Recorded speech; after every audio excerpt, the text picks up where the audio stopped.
Your Honor! Shots being fired and cars being set on fire. I was scared to death. Officer Gordon Wing, do you recall saying something to me in the hallway that was uncouth and unprofessional? He backed out, the muzzle came off, and he bit me. And I fainted. I passed out. And they were looking at me like, why did you do that to this guy with your dog? And I looked at him and I said, this guy just killed a woman. Folks, welcome to a very exciting podcast. My name's Garret Wing. And sitting across from me is my father, Gordon Wing. Now, I don't have him on just because he's my father, but he did 32 years in law enforcement, 28 years of which was in the K-9 unit for the City of Miami Police Department. This is all through the 80s and 90s, the Mariel boat lift, and one of the most violent times in the city of Miami in terms of crime. And so he's got a ton of experience, more than we will ever squeeze into a podcast. Even if this was 10 hours long, we couldn't cover all the stories and over 3 decades of law enforcement experience. So I want to introduce you to him, and we're just going to dive deep and kind of rehash some stories that I grew up listening to, some that I didn't get to hear until I was older, some that I actually haven't even heard myself, and so you'll be hearing them for the first time. These are stories that you're not going to get anywhere else, and anyways, without further ado, sitting across from me, Gordon Wing. And so what we're going to do is we're going to dive in, and we're going to talk about just a little bit of your early childhood, kind of how you got to where you are, how you became a police officer, and then we're going to dive into some of those war stories. So tell us where you grew up, what year you were born, and your early childhood. Okay, I was born 1953. Actually, yesterday was my birthday, March 13th. Yep, happy birthday. You're now 71? 71, yes. Wow. Which makes you old, too. Yeah. Anyway, I was born in Oahu, Honolulu. My dad was there for 27 years. My brothers were born there. I lived there first 12 years of my life. And my dad's with U.S. Customs, Treasury Department, Customs Inspector, and he was also in the Coast Guard. And so it was a different upbringing in Oahu. I think in elementary school, I think there might have been one other Haole, Caucasian, a lot of Japanese, Chinese, Filipino, Samoan. It was a really interesting upbringing. So, for instance, I didn't wear shoes to school, barefoot, but one day a year, May Day, you had to wear an aloha shirt and shoes. I mean, I'd step on thumbtacks in the classroom. Wouldn't faze me a bit. You ended up building up pretty thick calluses on your feet just from those early years of never wearing shoes. Oh, yeah. Yeah, just grew up eating shaved ice and teriyaki burgers and li'i moi, which is a candy, and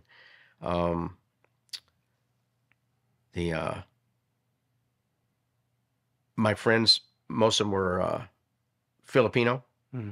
In fact, I recall one time a friend of mine's mom was a maid, and he called me up and said, hey, do you want to come over to Doris Duke's house over by the Diamond Head Crater? It's a mansion. She's going to be cleaning the house. There's going to be nobody there. So my parents fought on who's going to drop me off. My dad won the toss. He took me over there. I remember seeing German Shepherds running around the perimeter of the fence. She had 7 swimming pools there, 5 freshwater, 2 saltwater. She was the richest woman in the world. Also across the street was Sam Kahanamoko. His brother Duke Kahanamoko is the one who invented the surfboard. Sam Kahanamoko dated Doris Duke, Marilyn Monroe. John Wayne, every 3-4 years, would come visit him across the street. Of course, my dad would go over there and hang out, smoke cigars, and have a few drinks. I just looked at our old address. That house is going for like $3.5 million, but I think they redid the house. So that was a pretty cool upbringing. And I remember boogie boarding in Waikiki Beach and on the North Shore. And the locals would always try and run us over with their boards. They'd look at us and go, hey, Haole boy, don't give me stink eye. You want beef with me. So the pidgin English was a big thing over there. It still is. Yes. Yeah. So really cool upbringing.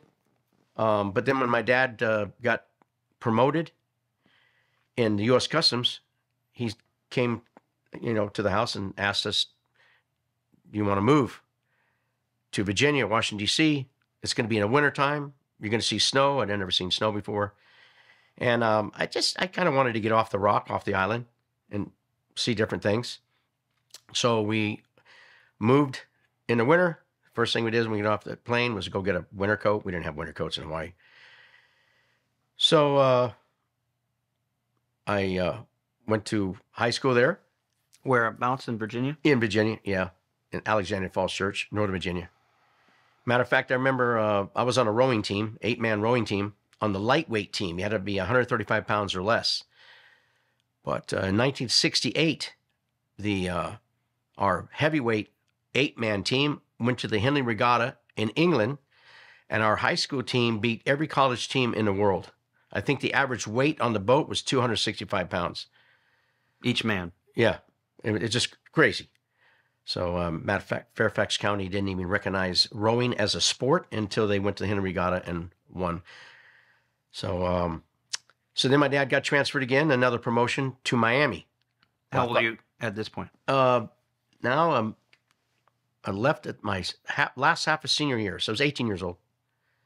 So we moved to Hawaii. My dad got transferred over there. To Miami. Yeah, and then I liked it because I did some scuba diving, and I started sailing. I went and took a 45-minute sailing lesson, learned how to sail. Bought a sailboat that day, and then I turned it in and bought a Hobie Cat, and then I started racing Hobie Cats. Can you describe what a Hobie Cat is? Yeah, Hobie Cat's the catamaran. It's got the jib sail and the mainsail. They go really fast. You hook yourself up the trapeze and hang out to keep the boat flat. So the same place I took the sailing lesson, they hired me as to do maintenance on boats and teach people how to sail. I taught Miami-Dade people how to sail, University of Miami. Berry College. So I've taught sailing. I started to, one of my roommates was a city Miami police officer. He was a K-9 officer, Jerry Stewart. I roomed with him. And so I hung out with his police dog for a long time. So it got me started thinking about being a police officer. Around what age are you now? 21 years old or so, but they weren't hiring in Dade County, South Florida, at that time. So I went to Miami-Dade, got my criminology AA degree, and wanted to become a policeman. They weren't hiring, so I had to go to Palm Beach, town of Palm Beach. They hired me there, put me through the academy. I think you have an interesting story, too, back when you're not a police officer yet, but one of your roommates had a canine dog, and he supposedly could get it to bite anything, and that was really impressive. Can you tell us about that? Yeah. He would stick his dog on a bicycle tire, a car tire, a palm tree, a coconut. The dog was so obedient. I've never seen anything like that. The dog was like a robot. And did it live with you at the sheriff department? Yes, it did. Yeah. So anyway, I was teaching sailing, and when I was 25 years old, that's when I decided, you know what, this sailing's not going to really give me a good career. Let me get into law enforcement. So I did 1 year in town of Palm Beach, and then North Miami Beach hired me. I went to North Miami Beach for 2 years. There was one K-9 officer there. He'd been there for 15 years. There was no way I was going to get on K-9 there. So you already had decided at that point, like, I wanted you're going to be in law enforcement. Yeah, I wanted to be a K-9 officer. So City of Miami started to hire. What year is this about? 1982. No, I'm sorry, 1980. December 1st of 1980, City of Miami hired me. So I started there, and then 2 years later, I got in the K-9 unit. Now, why did you want to work for the city? Well, they had a large K-9 unit. They had 30 dogs, 27 handlers with 27 dogs, 3 sergeants with dogs, probably second largest K-9 unit maybe in the country. And great areas to patrol, a lot of K-9 work.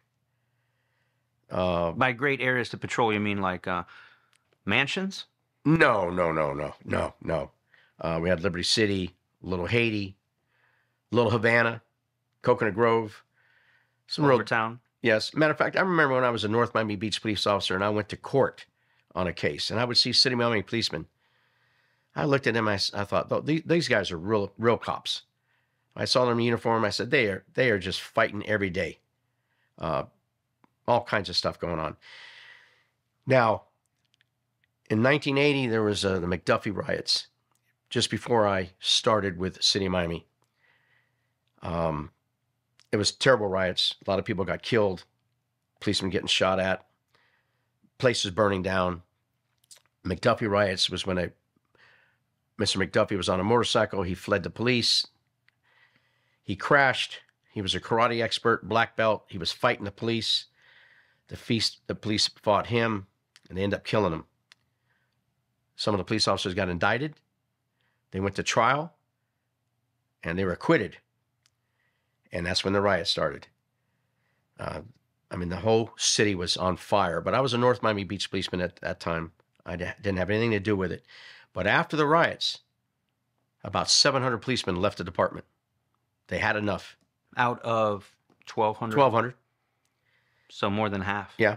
And why do you think they left? They weren't being treated properly. I guess they just had enough.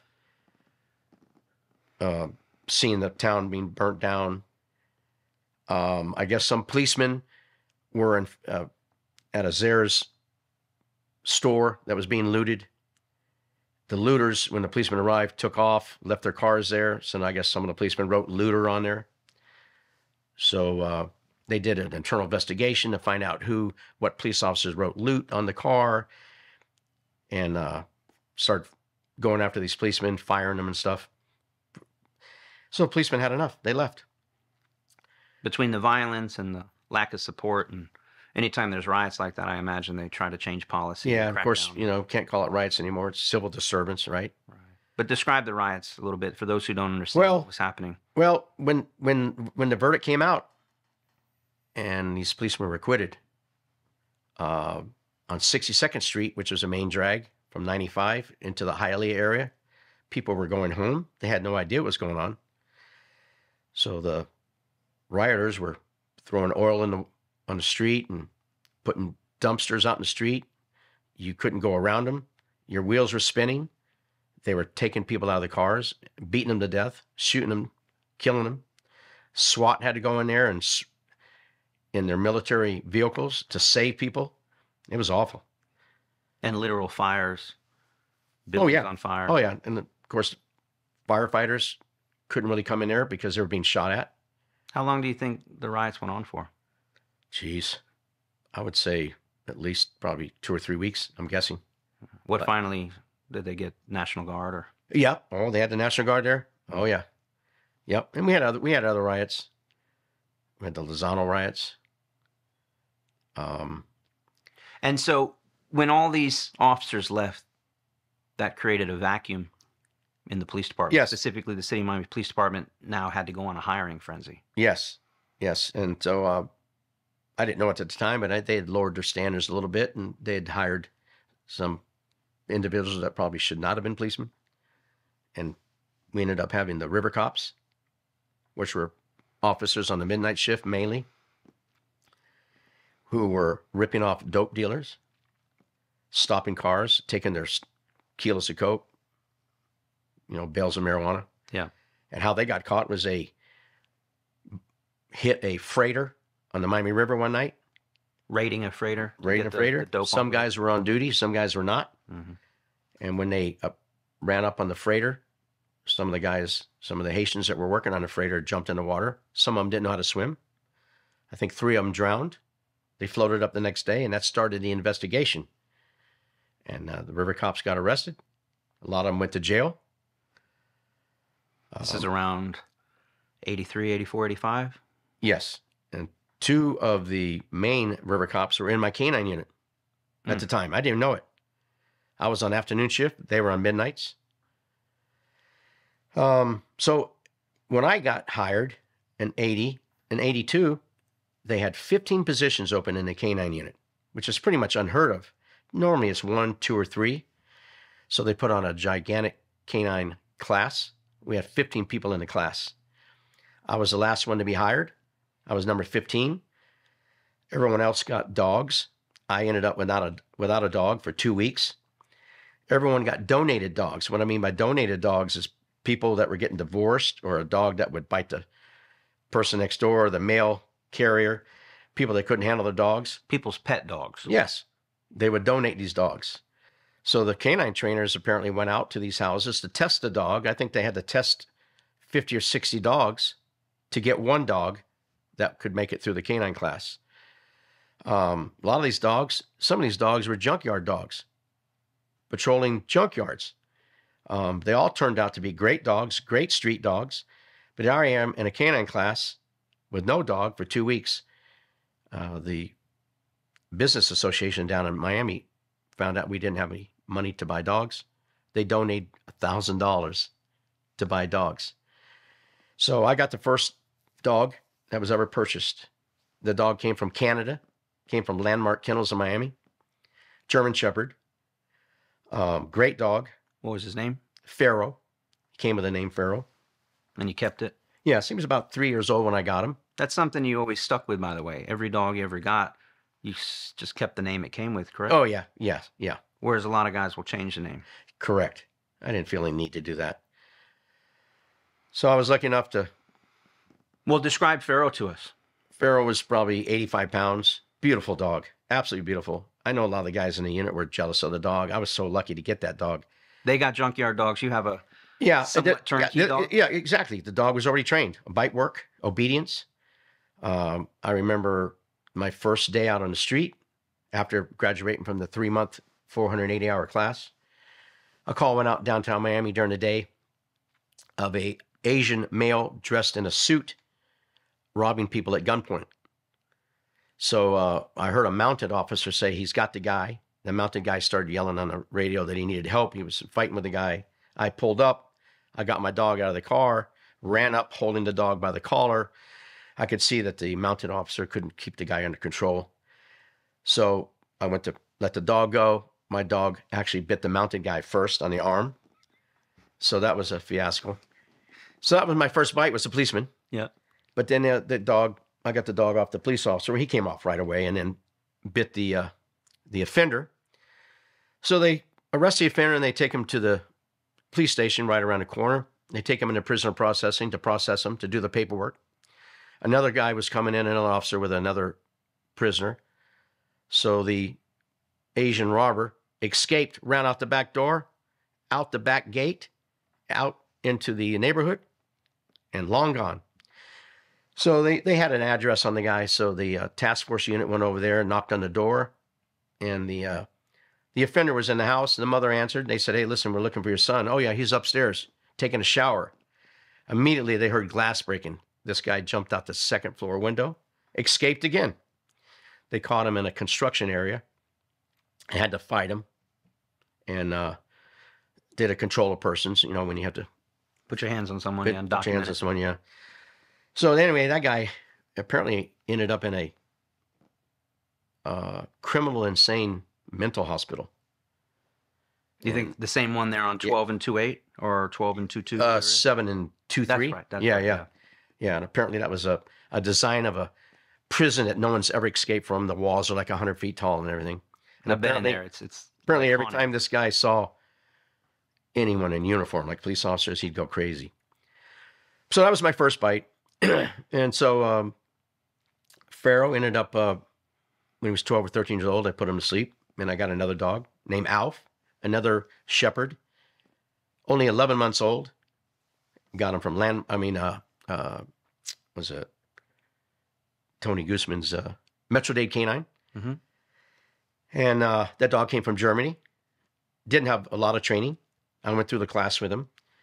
When I came out of canine class, still a young dog, just over a year. How long do you think you worked Pharaoh for before? So I worked Pharaoh probably a good 8 years. Yep, at least a good 8 years. Great. And also to put things in perspective too, throughout your entire career, how many total dogs did you work on the street? I worked 5 dogs. So I had 4 shepherds, and then my last dog was a Malinois, right, named Roy. And we'll get there in a minute. Yeah. So anyway, when I took Alf on the street, he would not engage on the street. Explain that to the folks In other who words, don't understand. he would find the person hiding in a building or in the bushes. And even if the guy didn't give up, I'm going to try and get the dog to apprehend the guy. Yeah. The dog would go up and just sniff him and maybe bump him. But I noticed a few weeks later when a canine officer, a seasoned dog, was apprehending and biting a suspect, and I was standing nearby with my dog, it kind of clicked something in Alf. Like, oh, okay, I can see. These dogs become very used to biting the equipment. They associate equipment on biting. Not just what kind of equipment? Bodysuit, sleeve, hidden sleeve. But it seemed right after my dog Alf saw a street dog on a real bite, it clicked, and then I didn't have a problem with him apprehending people and engaging on people. How many failures to engage did you have with Alf? Just the one, or? No, I probably had at least three. Yeah. Describe what that's like for those who don't understand, because having a dog, you're in K-9, you've done all the training, you've certified, you 3, 4, 5, 6 months down the road, the dog should be ready. Yeah, I mean, you're out in the street going after armed offenders, rapists, murderers, robbers, car thieves. Yeah. And you don't know if they're armed, and if your dog's doesn't engage, you don't feel that safe. Yeah. So then my third dog was Ingo, German Shepherd. Turned out to be a great dog. Ingo really didn't engage either. Again, I was on the other side of a fence when a seasoned dog was apprehending someone in the bushes, and that clicked right then. What's some of the techniques you guys were using in the mid to late 80s that you can talk about to try to get the dogs to overcome that hump, which I say is one of the most difficult things to train a dog to do, is to bite human flesh? Yes. Well, final hurdle. Well, then we started using those hidden sleeves, and also we did muzzle work. I didn't know anything about muzzle work. Put the muzzle on the dog, have the dog go after the guy. And then the decoy has to be a good actor. When the dog comes up and hits you with the muzzle, you got to lay down and yell and scream and act like the dog's really tearing you up. It builds the confidence up in the dog. A little frustration. Yeah, frustration.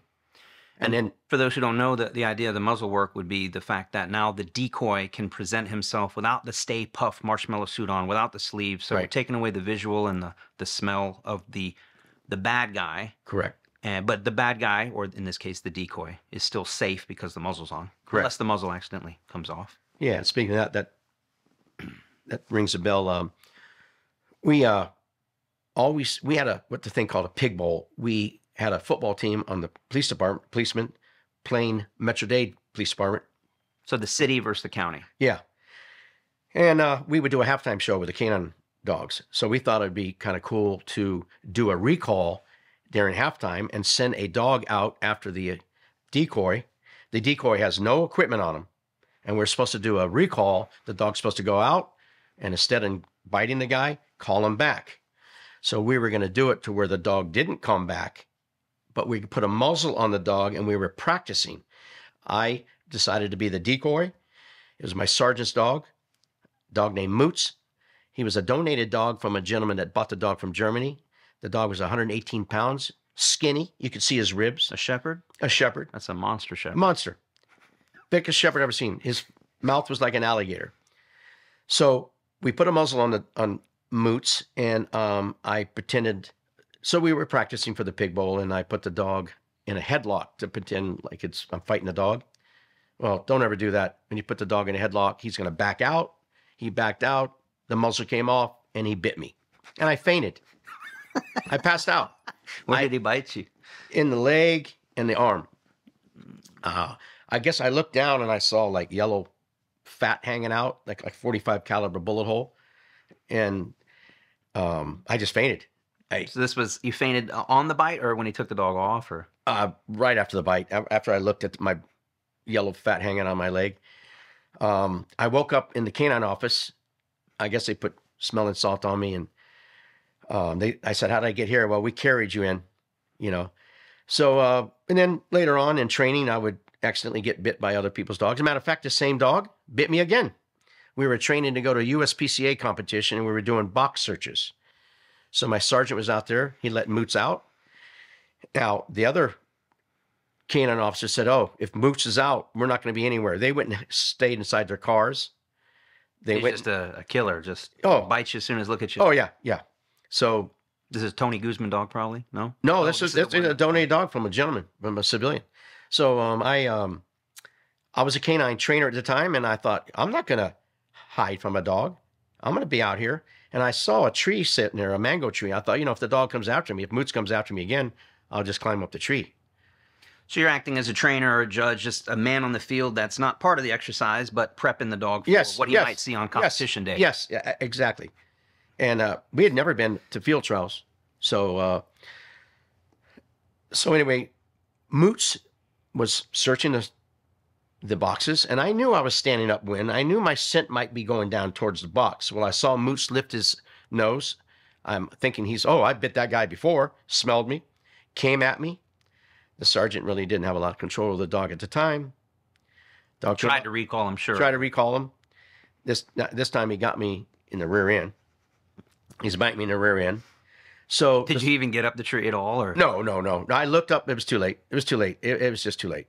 So anyway, the sergeant took the dog off me, put the dog in a sit and a stay to come over to see how I was doing. And I said, "Bob, hang on to your dog." Anyway, the dog came after me again, but he was able to grab him. So a SWAT guy is there. He's also a canine officer. He takes a knife out and he slits my pants to see how bad the bite is on my rear end. And I said, "Bill, do me a favor. I've already got bit. Don't cut me with a knife." So sure enough, as he's cutting my jeans or my fatigue pants, he cuts me with a knife. It's just, you can't make this stuff up. But it was great. I never fainted. And we had a canine class that was eating lunch down the street at a Wendy's. I went over there and said, "Hey guys, look, I got bit in the rear end by Moots again." And I never fainted. And after that, I got bit 4 or 5 more times in training. Over the years, and never fainted. It was just that one time. You even got bit probably towards your last 3 to 6 months in the unit. If you remember, I remember you told me something about hiding behind a desk. I think your foot was supposed to be in a bucket or something. No. Yeah, no, I was standing behind a door with a sleeve on. We were doing training. But I knew that the way I was up against the door, that I might not get that sleeve down there quick enough. Sure enough, the dog bit me in the ankle, in the calf muscle. And that canine handler thought it was funny. It's not funny getting bit by these dogs.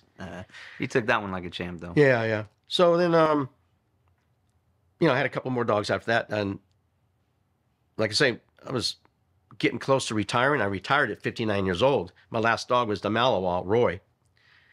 And we'll save him for later. I want to kind of roll back. Let's talk about, not the McDuffie riots, but shortly after you came on, the Haitian riots. Oh, geez. 83, 84. Yeah. And there's a really interesting story. I'm assuming that would have been with Pharaoh. Yes. And tell us what's going on with these riots, or maybe what started it. Well, there was a change of presidents over in Little Haiti, and I guess they didn't like who was coming in. In Haiti. In Haiti, yeah. And then we had a large Haitian community. In Little Haiti. In Little Haiti. Community in Miami still there now. Right. And apparently the Haitians in Miami were upset what was going on.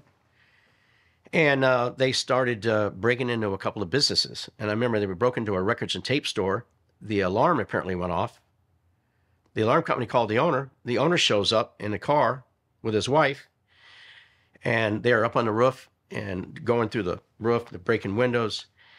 And when they saw the owner, they thought that he also had something to do with the president over there. They didn't like him. They tried to pull him out of his car. He put it in reverse, ran over someone and killed a lady. Then he tried to escape in his car out of the neighborhood. He was not able to get out of the neighborhood. He jumped out of his car, him and his wife. The Haitians grabbed him, took him in the back of the house and put tires on him.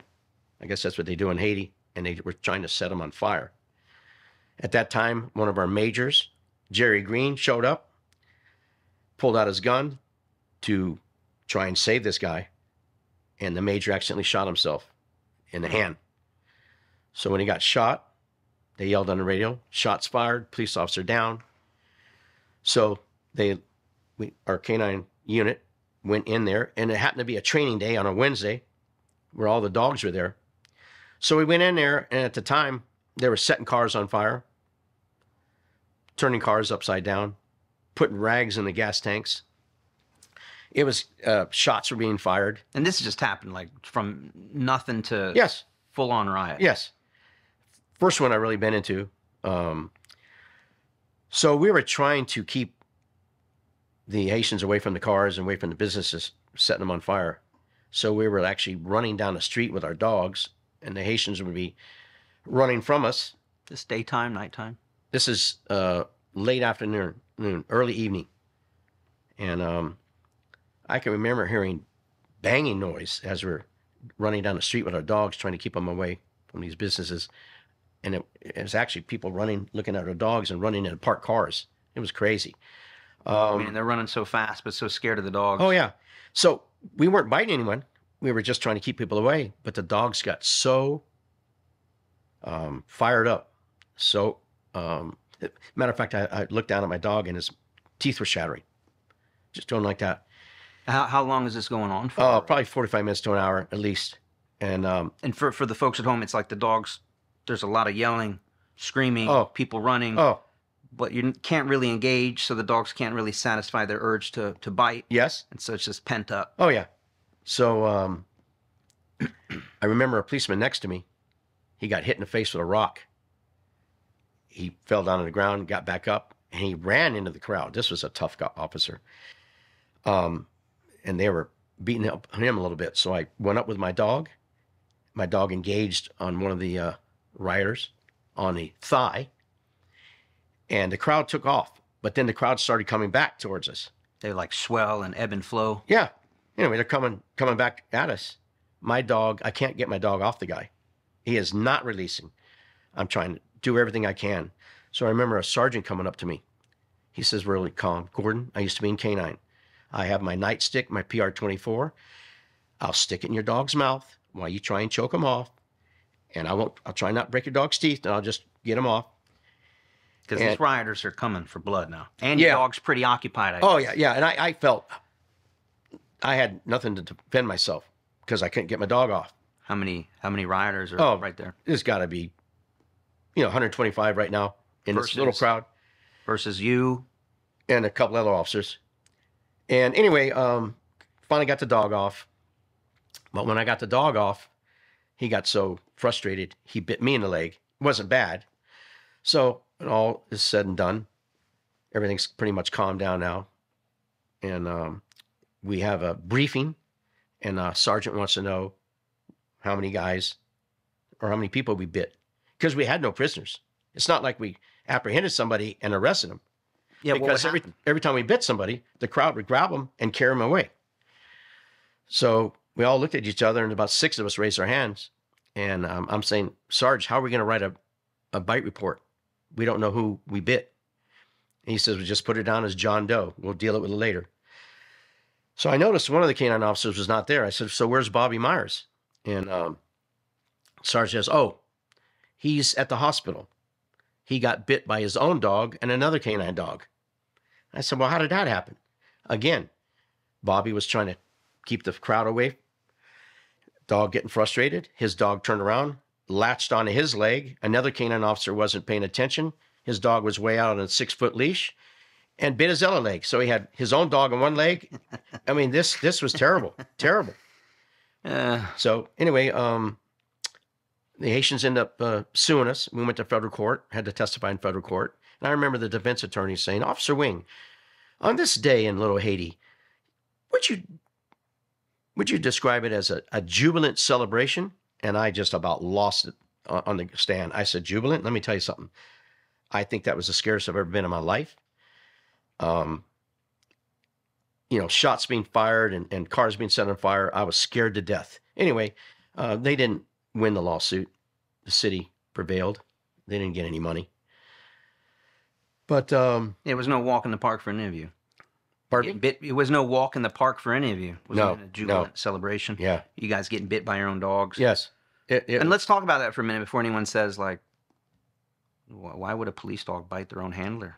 This is a lack of training. This is what would you say about that? This is because it's back in the 80s and dogs don't do that anymore. Yeah, but which is not the truth. I just right. want you to explain How many times have you seen that happen? Why does it happen? Well, Why would a dog I know bite its own handler? they just get frustrated. They get frustrated, and they just kind of lose it. And keep in mind, these dogs, I mean, they have 10 more teeth than humans, you know, and a lot of bite pressure. Matter of fact, one time I let Pharaoh out on our training field to bite a big rope we had hanging off a swing. The dog would jump up, like you see maybe pit bulls. They jump up on the rope and hang, and you can swing your dog on it. So Pharaoh was swinging and biting the rope, and I grabbed the rope, and the dog, Pharaoh, readjusted on my hand and was biting my hand on the rope. It felt like a dump truck was on my hand. So much pressure. Matter of fact, he came off my hand right away. That's one where he didn't mean it. He didn't mean it. Yeah, he was just readjusting on the rope. Yeah. But a lot of pressure, these dogs. Yeah. But for the folks at home, like even though that's 83, 84, where your dog bit you, and is it Bobby Myers? Oh. Gets bit twice. Yeah. His own dog, another dog. Oh, yeah. Your dog bit the mounted guy. Like, oh, yeah. Let me tell you about another situation. Sure, and I just want to clarify what we would call these either accidental, yes, sometimes operational. Yes. Happened back then, happened during my tenure, and still happens to this day. It still happens. It's just kind of par for the course. Like, yes. You play with fire, you'll get burned. Right. You get these high drive, high horsepower dogs. Yes. You don't let them satisfy their natural urge to, it's not even anything personal. I call it the red zone. Those dogs get in the red zone and they will just bite whatever is handy. Yeah. Whatever they can sink their teeth into. Yes. Yes. So, and it's just how it Matter of works. fact, sometimes your dog is apprehending somebody and policemen come up. They're anxious to, put handcuffs on the guy, take him in custody. And sometimes I've seen police dogs come off the bad guy and go after the policeman and then back on the bad guy. Just to say, hey, I'm not finished with this. Yeah, exactly. It's, but I remember a call going out. They were looking for a homicide offender, an Asian gentleman that had gone up to Davie, Florida. He was separated from his wife. He thought his wife was having a relationship with her boss, which was not the case. She went to the boss's house. He was married and said, I'm scared of my husband. So she was there for a couple of days. Well, apparently he went there and hung out all night. And when she went to go to work in the morning and her boss was taking her work, he shot her and shot him, killed him, shot her in the face and the mouth. She lived. And as the policeman arrived, she couldn't talk, shot in the mouth. She wrote with her blood his name. So they were looking for him. And apparently he used to hang out in Miami in a certain area, Biscayne Boulevard and 76th Street. So the homicide investigators got the call from the Davie detectives. They went over there looking for him. They spotted him in his car. They got behind him. And they're coming south on Biscayne Boulevard. And when they approached 36th Street, they're in a bunch of traffic. And they went to take the guy down. When they went to take him down, he shot at the policeman. They returned fire. The bad guy took off the suspect in his car. Police cars right behind him. Our police cars are not in that good a shape. We weren't getting new police cars for many years. The drive shaft fell out of the police car. So the guy got away. What year is this about? Probably 85, 86, 87. Okay. He gets away for the time being. He gets away for the time being. Anyway, probably 25 minutes later, an officer says, I've got the guy. I've got the guy near Biscayne Bay, 20-something street. So I go down there, and the policeman says, I don't know what he's doing. Oh, he's got a crowbar out. He's taking the license tag off his car. So when the policeman started arriving, he threw the crowbar down, ran into the block. We set a perimeter up. It's nighttime now. He's already shot at the police. We know he's armed. Oh, yeah. Oh, yeah. He's already killed one person. Yes. Shot his wife. Yes. So we decide, I think we had a 2-block perimeter. So another K-9 officer and I took the block that we thought he was in. The hot block. Yeah. So we were in the alleyway, and which was great because there was an alleyway splitting the block. So I'm on one side of the alleyway, the other K-9 guy's on the other side. We start our search. As we start to search, I notice the other handler is checking the wind direction with a match or something. And I'm like, come on, John. As I go, come on, John, like that, the guy's shooting at us. Now, we had SWAT there. SWAT happened to be training that night. They showed up. It was awesome. So we had, each one of us had 3 SWAT officers. So as I'm going down the alleyway, he's shooting at us. So the SWAT officers go, take cover, take cover. And the SWAT officers were taking cover. I don't know what I was doing. I was just standing there. And then I said, oh, okay. So I ran over to an abandoned car. Well, that's where the guy was. How did I know that? The police helicopter was above, shining the light down, and I could see a shadow crouched down on the other side of the car that I'm hiding up against, and he's running back and forth. Well, I had 2 canine officers up against the car with me. K-9 or SWAT? I'm sorry, SWAT. I'm sorry. And they saw the guy, and they opened up on the guy. Automatic machine guns, shotguns. And at that time, when we trained these dogs, we trained dogs with gunfire. That would be attack time. That would be bite time. If you hear shots fired, it's time to go in and bite. So we didn't train our dogs to be neutral at gunfire. So what happened was when these SWAT guys next to me opened up on the guy, my dog jumped up on a SWAT officer and was biting him on the vest. I thought he had the officer. The officer was yelling and screaming. He was scared to death of the dog. I got Farrell off quick. They opened up on the guy again.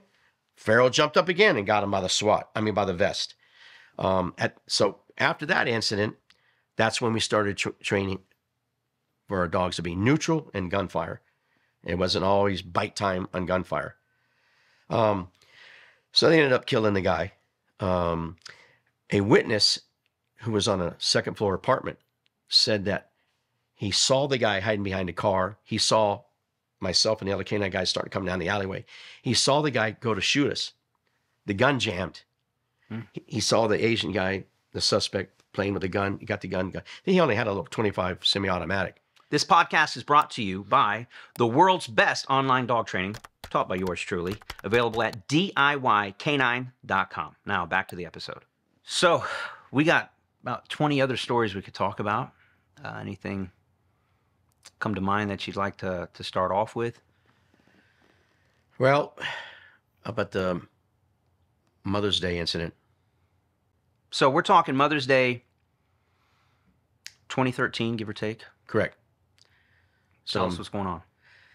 Well, I was working day shift that day. It's unusual. Sunday, very quiet, Mother's Day. I'm in Overtown, predominantly a black area. I love working Overtown. It was a great area. And I was just sitting there watching traffic go by, and I saw a truck go by with a camper on the back. And I said to myself, you know, if my wife was here, Jennifer, who was an awesome cop, she was great in getting stolen cars, I bet she would run that tag. She probably ran 200 tags a day. So I was bored. So I ran the tag. Right away, came back stolen. So I get behind it. I'm advising. I'm behind a stolen truck. I stay back so I don't spook the guy. So we go a few blocks. I'm advising direction travel. He pulls into a gas station. I pull into the gas station, but I stay back a little bit. Other units are coming to assist me. And he pulls up to the gas pumps, and I see an officer pull in. Wasn't he trying to fake you out a little bit? Pretending to pump gas? Oh, yeah. Well, he was playing around in the car and looking in the mirror and doing stuff. And he looks in the mirror and sees me, and he sees the officer pull up in front of him. The officer in front of him didn't box him in or anything. The officer gets out on his foot. He looks in the rear mirror, sees me, sees that officer, and he takes off. Full steam ahead. He goes up over by the gas pumps, hit one of the gas pumps, takes off out of the gas station. 2 rookie officers coming in to assist me and help me collide, hit on. They're out of commission. So those 2 guys can't help me. And so I'm chasing a guy down the road through the Overtown area, and I could never get more than a block ahead, close to him. The guy was moving, blowing stop signs. It's a Dodge Ram pickup. Yes. With the topper on. Yes. Nothing special. And what's interesting too is it's 2 stories at the same time where I'm in downtown Miami, living in an apartment, and I used to like to listen to what was going on before I hit the street. Right. Especially if I knew you were out. I'd have 1 or 2 channels on, and I hear this happening. Yeah. I start hustling to get dressed. Well, And I hear what's going on with the car in the gas station. And then when you were making the call outs on the direction of travel, it was like we are southbound from 3 and 20, passing 16th Street, yes. Yes. passing 10th Street. Yeah. Yeah. It was, yeah. Gone. Passing the police station. Yeah, gone. This Yeah. guy was moving. Just from your call outs, I could hear how fast. Yeah, he was going. And in the, there wasn't a lot of traffic on the road. It was Mother's Day. It was quiet. Hardly any pedestrians out. And we're passing the police station. And the dispatcher's raising me. He says, the complaint sergeant, who's up in the 911 call room, I guess was waiting for a supervisor on the street to cancel the chase because it didn't meet our chase policy. Just a stolen car. So the dispatcher said, the complaint lieutenant says, cancel the chase. So I slowed down. The guy's way ahead of me anyway, 2 or 3 blocks ahead of me. I let the guy go. So I get on the radio and said, advise Channel 7. He's heading south towards the south part of the city. And I said, let everybody know, give him a description of the car. So I'd say maybe hour and a half, 2 hours later, they raised me on Channel 3 where I'm working and said, hey, go to Channel 7. They have your truck. And I'm thinking, they have the truck? I doubt it.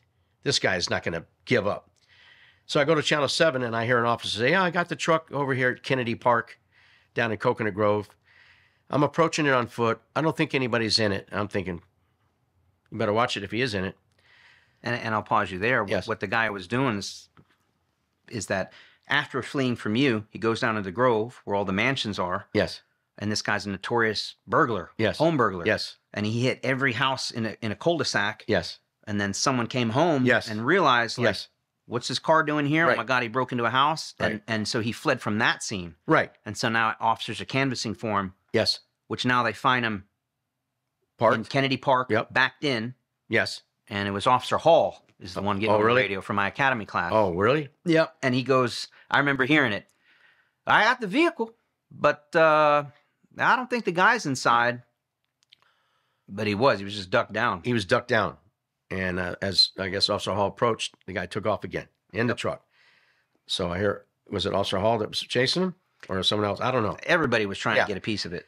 But now the guy's going the wrong way on 27th Avenue. He's going northbound in the southbound lane of 27 and very dangerous. And I'll describe it because it's worthwhile saying. 27th Avenue is a pretty main artery. Yes. Turns into University Drive up in Broward. This Yeah. is in this area, it's probably 3 lanes north, 3 lanes south. Correct. Correct. Very big Correct. thoroughfare. And Correct. he was already hauling ass when he fled from you. Correct. Now it's an hour or two later, whatever it is. Second chase of the day. Yep. Northbound in the southbound lanes. And this same thing, chase isn't on more than a minute or two before. Well, what happened is a sergeant got on air and said, cancel the chase. It's getting too dangerous. So the officer said, all right, well, I'm going to try and keep an eye on him if I can. I don't hear anything on the radio. From a distance. Yes. It's typical yes. protocol. Yes. We can stay back Yes. several blocks, turn Yes. our lights off. We're no longer Exactly. chasing, but we want to Yes. see, hey, maybe he ditches the car. Maybe. Exactly. So at this time, there's really no chase. This guy's just fleeing. And I don't hear anything on the radio for 2 or 3 minutes. And then I hear an officer say, And we'll pause there if I yes. may. At this point in time, I'm already leaving Central District. You and me both are basically racing Oh, southbound 95 or whatever. We're trying to get into the area. yes. And US 1's blocked up. I think you and me are on the phone together like, hey, are you listening to this? Yeah. Okay.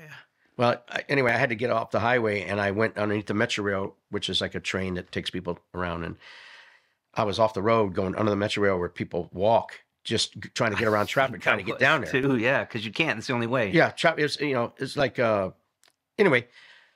So it's quiet on the radio. They've lost the car. Yes. There's then you nothing hear on the what? radio for a couple of minutes. And then a policeman says, be advised, he just crashed.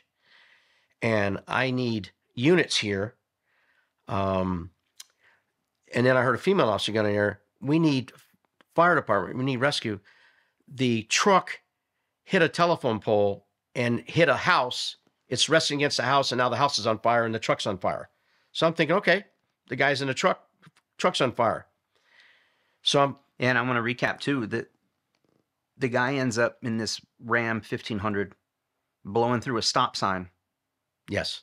They say probably 80, 85 miles an hour, maybe faster. Yes. And he T-bones A minivan. A woman and her daughter in a van. Yeah. Hit the passenger. Right on the driver's door, I think. Well, I don't even know. Well, I'm not really sure, but anyway, it ended up that the driver didn't have her seatbelt on, and she was a large woman, and she got ejected out, I think, the passenger window, or the driver's window, rather. She sailed in the air, apparently, halfway down the block, and hit a tree. Yeah. And she was dead on the scene. Yep. And the daughter's daughter in the car. She's pinned under the dashboard. She's 13, 14, Yes. 15 years old, something like that. She's Yes. trapped in the minivan, which is all but crushed. Yes. And then now his vehicle, the Ram, after hitting them, I believe on the driver's door, it doesn't matter. Yeah. That minivan gets pushed 50 or 100 yards down the road. Yeah.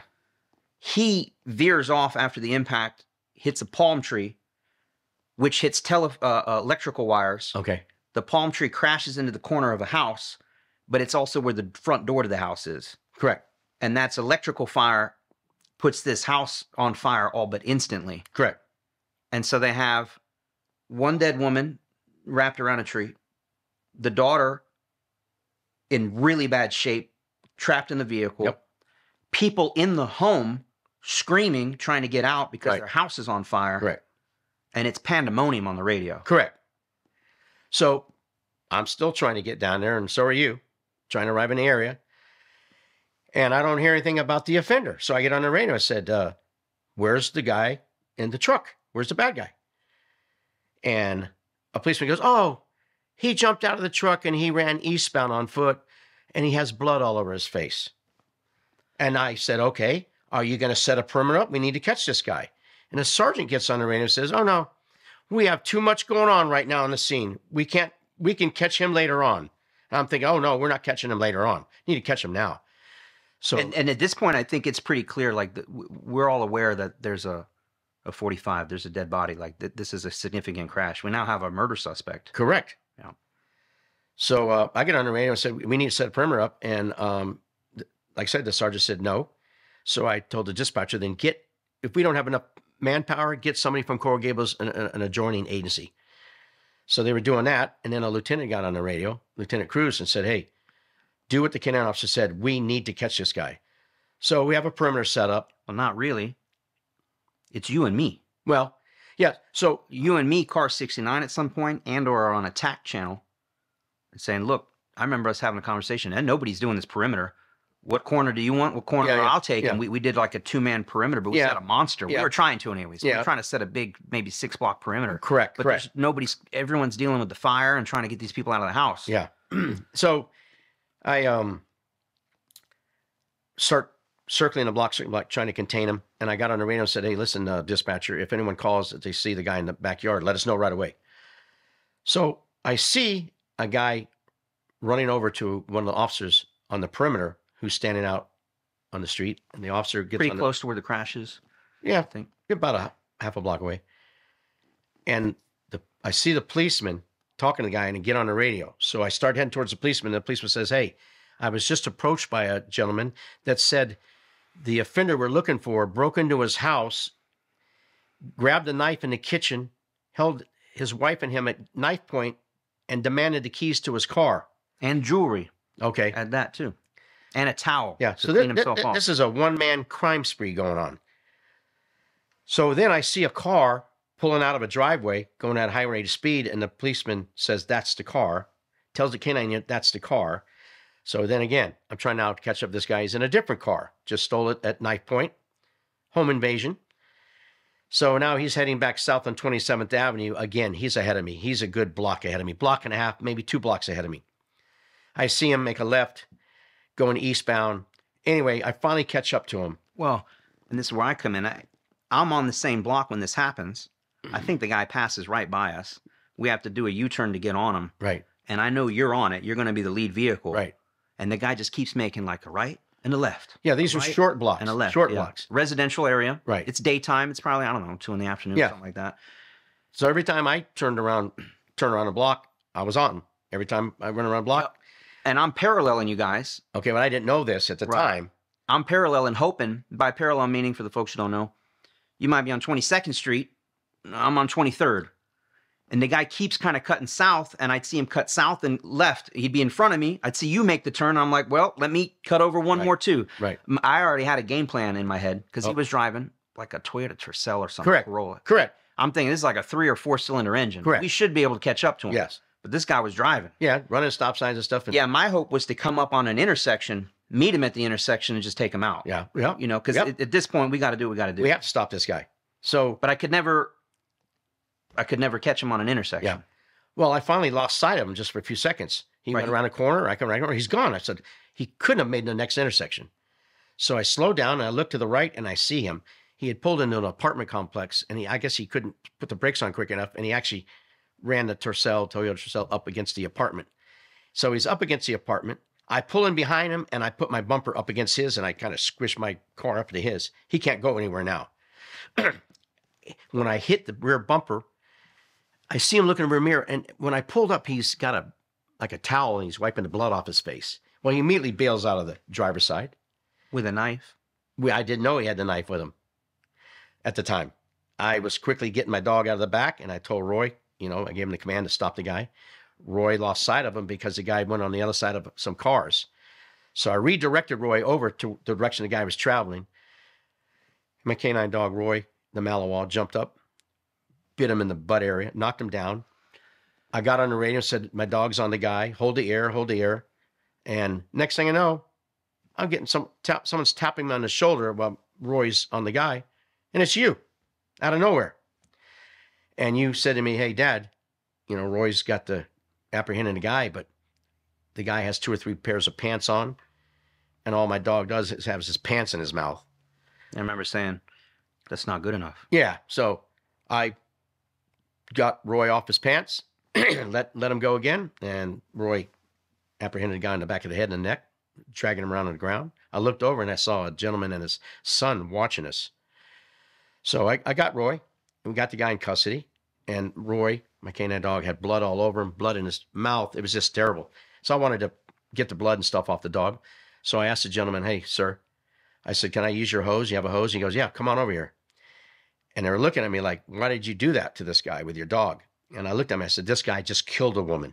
He's Mother's Day. Yeah. And we don't even know if the girl was going to survive at that point. Yeah. So anyway, they said, officer, great job. They let me use the hose him off. And I remember, and it's even better too, while Roy's biting him on the back of the neck, and Roy, which we'll get to in a minute, one of the most powerful dogs on a bite ever. Yeah. I thought he was going to die. I thought I had never seen a dog bite someone in that location before. And with the ferocity that he was doing it, I'm like, oh, this is it. This is going to be a death by canine. Yeah. Yeah. While this is happening, and the guy's screaming bloody murder,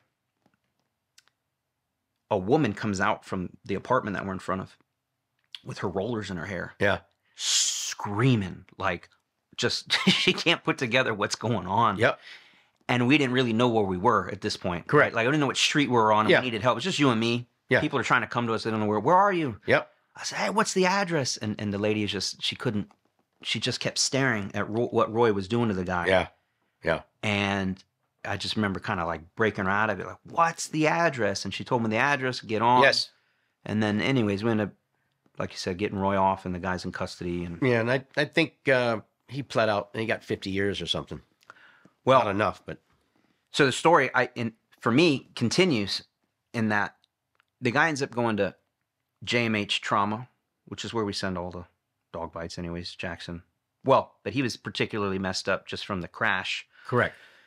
The dog bite on the neck, I think out of an abundance of caution, whatever, we just took him to trauma.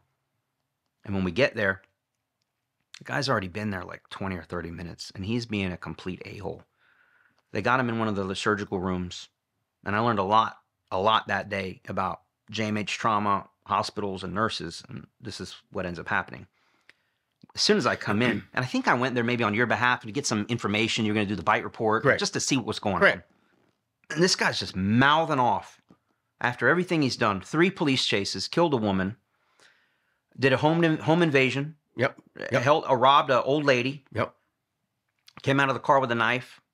Anyways, he's just mouthing off bad. And the nurses are like just pissed. And they're really kind of directing their frustrations out on the police that are there. And basically the gist was like, look, why did you guys have to do a little extra on this guy?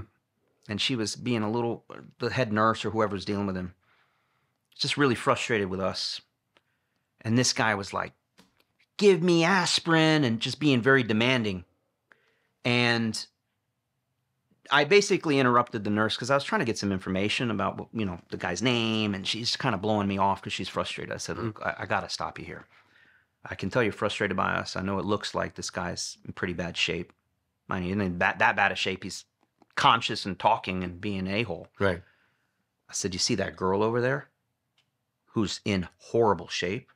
And I brought her up to speed. I said, that girl's mother just died because this guy was driving a stolen car, crashed into it, ejected the mother. She's dead. He fled from us. I just brought her up to speed. And I remember her saying, that changes everything. Oh, wow. She goes into that room, closes what I come to find out are like scream-proof doors. And she gets inches from his face. And I don't know what she told him, but he shut the hell up. Wow. And she was screaming at him. Wow. So he shuts up. And then she comes out and she says something kind of funny, but like, watch, get ready for the show. I'm like, okay, what are you talking about? Maybe 5, 10, 15 minutes later, the guy's not saying anything. They're treating him way different and treating us way different, just like that. And this huge nurse comes walking down. It's a male nurse. I guess he's a nurse. I don't know what he is. He's got the scrubs on and he's pushing some cart and he's just whistling some tune, like the best day of his life. And that's when she kind of hints at me like, you might want to watch this. I'm like, well, You never told me all this. yeah, well, see, that's what the podcast is for, right? This guy comes, the female nurse, the one I brought up to speed, is now talking to him, and he goes, like, I got this. And she goes, do you know what he goes in, and he goes, Mr. Smith, I don't know what the guy's name is. I'm nurse such and such, and I'm here for your catheter. And he didn't need a catheter. Well, oh, wow. Or did he? Wow. He comes in, and she said, I think they were conversing something about what gauge should we use, what tube, like the largest one we have, of course. He comes in, and man, it was like, he's like, Mr. Smith, I'm here for your catheter. Drops, the sheets. I remember distinctly, he's grabbing the guy's junk with some tube, no lube, and looks at me and is just shoving the tube down. And this guy is double handcuffed to the gurney, Right. and is going, Right. And the nurse just had this smirk on his face. I'm like, Wow. and I thought we were a little rough in law enforcement. They were giving him the extra. Yeah. I never knew this happened. Yeah, and That's then funny. later on, they got to take him to X-ray or CAT scan or whatever because of the dog bite. And one thing that we're all aware of is that dog bites. One of the worst part of the dog bite is just the infection that can come after. Correct. And I'm in there. I don't even know how I ended up getting assigned to like babysit the guy. Oh, geez. So I'm with these two nurses now, and again, it's the same nurse. Now she's updating another nurse. And I guess they were looking at his chart, going over everything while he's in there getting X-rays done and all that. And it was like, hey, Nurse Kathy, did you clean Mr. Smith's wounds thoroughly? And she goes, yeah, why do you ask? Well, as you know, dog bites can cause an infection if not properly cleaned. And she goes, absolutely, I cleaned it twice. Oh, wow. They didn't clean nothing. Checking Oh, boxes wow. off. Wow. Because of Wow. they understood the gravity of the situation. Yeah. What this guy had done on Mother's Day, and they handled business, and it's nothing bad about him. Like, more power to you. Good for them. Good. And for years after this incident in the burglary unit, come to find out, this guy was like just destroying the city with burglaries. He's a crackhead. Yep. He had been up for like 3 days on a crack binge. Yep.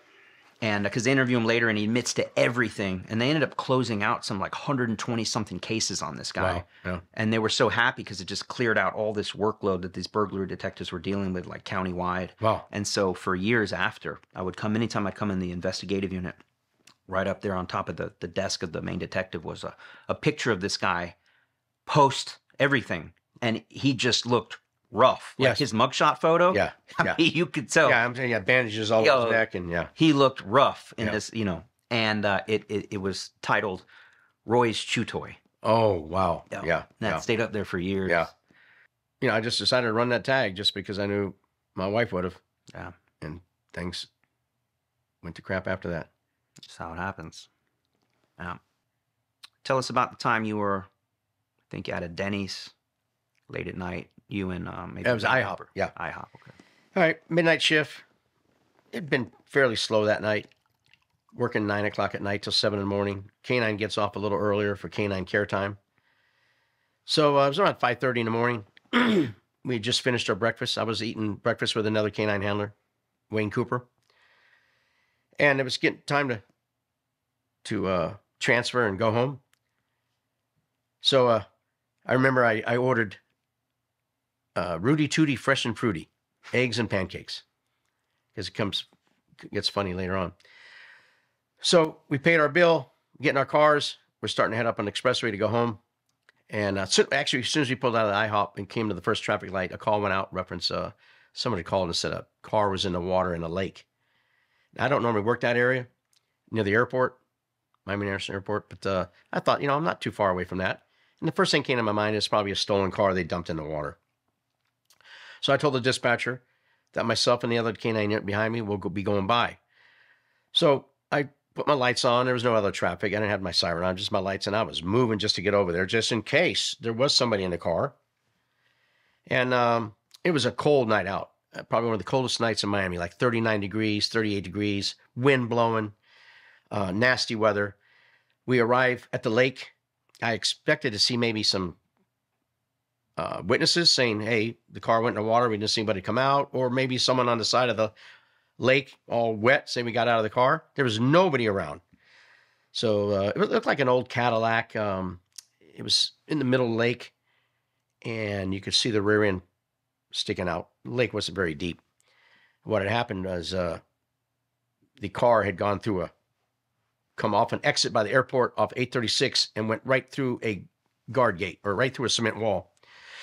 So I looked at Wayne, the other K-9 hound, and I said, Wayne, I know we got rescue coming. I know rescue's coming, and we just can't sit here in case someone is in the car. He says, yeah, you're right. Let's do it. So we went to the trunk of our car, took our gun belts off. I got on the radio and advised the dispatcher we're going to be going in the water. We're not going to have our radios with us. So Wayne's out in front of me. Wayne's probably 6'2". I'm like 5'9" at the most. I could see the water's getting up to his chest, up to his shoulders almost. He's at the car already. I'm probably 15, 20 feet behind him, trying to get to the car as soon as possible.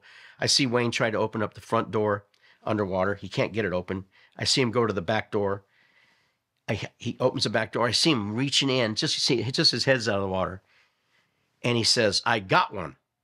He yells to me. I said, what do you mean you got one? He says, I got one. And he pulls a girl out by her hair. I'm there. I grab her.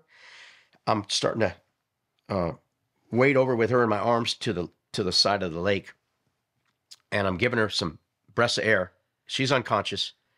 And as I'm leaving the car with her, giving her CPR or mouth to mouth, Wayne says, I got another one. I said, what do you mean you got another one? And I look up and I see two policemen where the car had come through the thing, and they were on the bridge looking, and I yelled and cussed at them. You get down here. We need your help now. I was screaming. So I took her over to the side of the lake, and I was pulling her out, and I had her on the ground, and I was giving her more mouth to mouth at the time, and she wasn't breathing. And I felt someone tap me on the back. It was a firefighter. He said, I've got it. And I said, listen, we need to get her up further out of the water. So he helped me. We get her. And as we're pulling out, the firefighter trips over a log, falls down. We pull her up further. Another firefighter comes. They're doing CPR on her. Two other policemen go out there and grab that girl. The second girl he got. So he pulled the two girls out of the back. Next thing I know, I hear him say, I got another one. I said, what do you mean you got another one? He got a boy out. So now I look up. It's kind of like MASH. I mean, it looked like a war zone. Police cars, fire rescue, fire trucks. So we got the third guy out, or Wayne did, and Wayne found another boy in the back. So now we're working on 4 people, or rescue is. They have backboards coming out, stretchers coming out. So I go up to the rescue squad. They're putting the 2 girls in the rescue squad, and they run to JMH.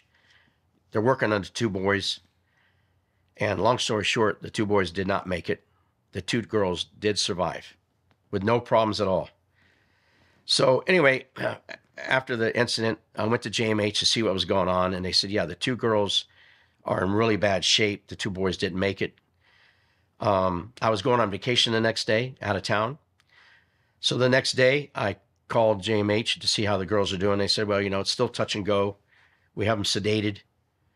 And I said, do you think I could come down and see them? They go, yeah, come on. So my wife and I went down there just before we left town. We went up to ICU. They had the two girls in two separate beds with like these metal things around their head. And the beds were rotating. Yeah. Rotating, I guess, to try and get the... We were there. He brought us. Oh, yeah? Mm-hmm. So I remember Really, one of the really- doctors saying it's worse to drown in fresh water, and that's what this lake was, than salt water. So anyway, I kept calling every day on vacation, and they said, hey, the girls are doing well. And so anyway, long story short, to this day, I am still good friends with the first girl that Wayne pulled out that I was giving mouth-to-mouth to. She's married now, has a child. She just texted me yesterday, my birthday. Oh, I love you. She calls me sir. I don't know why. I got to tell her, don't call me sir. The other girl stayed in contact a few years with me. And then something that didn't go well with me is she called me up one day and said, hey, can I borrow some money from you? And I hung up and I said, I'll call you back. And I looked at my wife. I said, geez, I guess saving her life wasn't enough. Now she wants to borrow money. And so I called the other girl and I said, what's going on with Maggie? She goes, I think she's maybe having some problems with drugs and stuff. Of course, I never called her back. No. And I don't have any contact with her now. I hope she's squared away. And that was kind of the difference between the girl surviving and the boys was just maybe a minute Yes. or so, 2 minutes. Yeah, exactly. So it turns out that when they went through the guardrail, went through the cement wall into the water, all four of them were trying to get out and punched. Oh, so the girls that survived said that they were trying to kick out the back window and they couldn't kick it out. That's the last thing I remember. Yeah. They had been over Miami Beach and doing a little partying and hanging out, and they were heading home. I guess they'd been out all night long. And say the weather was bad. I think when he came down that ramp, he just went right straight instead of making a left or right. But I feel bad not saving the two boys. Yeah. It's terrible. So I'm guessing I was around 10 or 12 years old, maybe when that happened. I don't know. But I remember going to the hospital and I knew you were very upset. And I do remember they opened the door and you could see them in this crazy contraption. Yeah. I think it had something to do with their blood pressure. Like their brain wasn't functioning right and couldn't regulate their blood pressure, something like that. Okay. It's just this crazy contraption. Oh, yeah. And so, but what's really weird, and I don't know, the universe is a weird place, like these things that happen. I don't know how many years later, maybe 20. I'm probably early 30s or something like that. I'm driving into work. It's a beautiful day out. I get flagged down by a guy. Normally, I wouldn't even stop. Something said like, see what this guy wants. I'm in a marked unit. I think I'm a sergeant at the time. And the guy says, hey, man, sorry to bother you, but we're doing some work in the canals. We're dredging canals and lakes and all this. And I don't know if the guy was a scientist. I don't know what was going on. But he said something that they were doing some work. And he said, I found this wallet. And there's an ID in it. I don't know if you guys are looking for it or what. He and I are thinking the same thing. Like, hey, maybe this is a victim of something or missing person. Yeah. We have a wallet with an ID. And I look at it. And the name kind of stuck out to me. Like, I couldn't kind of put my finger on it. But what did stick out to me, and the guy noticed it too, he goes, hey, it's weird, but whoever's ID that is, this is their birthday today. Gosh. And I looked, I'm like, yeah, it is. You know, whatever the name was. But then now my wheels are turning. I'm like, you know, you got to cover all bases here. Some officers maybe just turn that in as like lost and found property. So let me just make sure this isn't like a homicide victim or something like that. So I start running the name through the system. And I don't remember if it came up as a news article, because sometimes you just got to Google stuff too. You know? Right. But I think it was an actual like LRMS, like a report comes up. She's listed as a victim or a passenger or something. And I'm scrolling through, just see if there's any connection there. And it came up. I said, oh my, this is the craziest thing. I'm talking, it clicked all of a sudden. I said, Wallet in the water, lake. wallet in the water. I said, where was this? He told me where. And I remembered the story you told that I've heard, a couple times, at least at that point. I said, there's no way. There's no way. I call you and I said, hey, Dad, this is the idea I have. On the same day, which, by the way, I think the crash happened on that girl's birthday, if I'm correct. Correct. Because they were out celebrating her birthday. Correct. Just the weirdest series of incidents. And I'm telling this guy, I'm like, you're not going to believe this. My father rescued this girl like some 20 years ago. He goes, what? I go, look at the article or whatever it was. Yeah. I said, my father jumped in the water. I kind of gave him the Reader's Digest version. He goes, this is crazy. Wow. And then the good news, I didn't even have to turn that ID into property. I said, Dad, just call her and say we found her wallet. Yep. Yep. Just the weirdest. Of all the police officers, got to be 1,300 officers that's really weird. in the city. That's strange. This guy flags me down. I'm the first officer he sees. And whose ID does he have? And the day is her birthday. Yeah. You can't make that up. I know. It's so weird. Yeah. So, but yeah, that's incredible that, I know you didn't save the 2 boys, but yeah, you're able to get the 2 girls. So had you hesitated any longer, oh gosh, none of them would have made it. Can you imagine if we just stayed there and waited for rescue?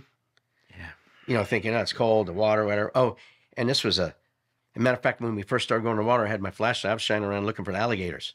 This was a nasty lake. Yeah. Nasty. Well, let's switch gears again. Maybe get something a little more lighthearted. I got one here, which is, this is a great one. We'll just call it Clothes on the Line. Okay. All right. Tell us what's going on. Okay. Here. So, my wife now is in K-9 with me. Matter of fact, I don't think anywhere in the country where a K-9 officer has his son in the unit with him and his stepmom, 3 of us. Of course, we didn't supervise each other, so we were the same rank. So all 3 of us in K-9. But anyway, it's about 11 o'clock at night, and north end of the city, off 79th Street, a carjacking happens. 2 males carjack a Volkswagen Thing, one of those weird-looking Volkswagens. Well, bright yellow, easy to pick out. A unit gets behind the car, says, I got the carjacking vehicle. The 2 guys bail out. They set up a perimeter. So my wife and I arrive. Now, these guys are supposed to be armed. And I think this is 2008, maybe mid-2000s. Yeah, yes, I suspect. All right. Anyway, so Jennifer, my wife, takes one side of the block. I take the other side of the block. And we like to search yard to yard and try and stay together so the bad guy doesn't jump from one fence to one yard to another. So I guess it's maybe the 3rd yard. My SWAT backup goes, hey, Gordon, I got to go to the bathroom. I said, where are you going to go? It's nighttime. We're in the back of people's houses. They're all sleeping. We got the command post. We got dogs on the ground. We got officers. Oh, there's even a helicopter there. Yeah, I mean, it's crazy. So what are you going to do? He says, I've got a bad stomach ache. I said, well, he says, I'll just go behind this tool shed here. I said, all right. I start chuckling. So I said, well, what are you going to wipe yourself with? He goes, well, I guess there's some clothes hanging on the clothesline. I start laughing. So I'm waiting there. I'm not going any further because I don't have my backup with me. He's in the back of the shed. So he's going to have diarrhea in someone's backyard and correct. Use their clothes to wipe his ass. Correct. Now we're looking for 2 bad guys that are armed. And hey, when nature calls, you got to do what you got to do. Absolutely. So I would say maybe 3 or 4 minutes go by and I hear a gunshot go off. Now, my wife's on the other side of the fence, one house up. Because I can hear something going on. Well, I didn't think we were being shot at. I thought maybe the rescue, my SWAT officer maybe put his gun up against the fence while he was going to the bathroom. Maybe the gun fell down and went off. I don't know what I was thinking. So the command post, who's ever in charge of command post, gets on there and goes, we hear shots fired, and they start asking if we're okay. I got on there and said, yeah, we're okay. My SWAT officer's walking back in. I said, was that you? He goes, no, it wasn't me.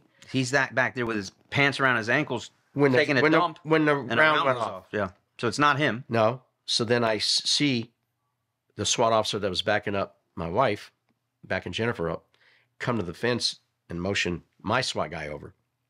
They start talking. Well, it was an accidental discharge. And what happened, I found out later, was the SWAT officer was backing my wife up, and his rifle got caught on his vest. And he went to pull it, and somehow a round went off. The round went off right between Jennifer's legs. She said when the round from the rifle hit the ground, it actually shook her legs and shook. And she thought maybe her dog got shot. So she yelled, "Did you shoot my dog?" So she's checking her dog. The dog didn't get shot. So we had to get on the air and advise it was just an accidental. Anyway, long story short, my wife's dog alerted to the outside of a house, and the guy was in there. So we got the guy. But to this day, every time I see the SWAT guy, I just look at him and I go, "Hey, you have any more stomach aches lately?" Yeah. You know, it's a funny thing. Yeah. Shout out to Omar. You know who Yes. he is. Yes. You know, he used to be, side note, we were good friends, still are, I would say. You know, we were in the same units together and stuff, and worked the same, worked for Bart Gunderman, I believe, at one point in Overtown, and really good cop. Oh, just wow, a good yes. guy overall. Yeah, yeah. And Omar would be like, "Man, Garrett, don't tell nobody that story about me having the shits in the backyard with your old man." Yeah, I know. He used to be real like, I now know. he thinks it's the funniest. Yeah, I know. He tells people too, I know. you know. Yeah.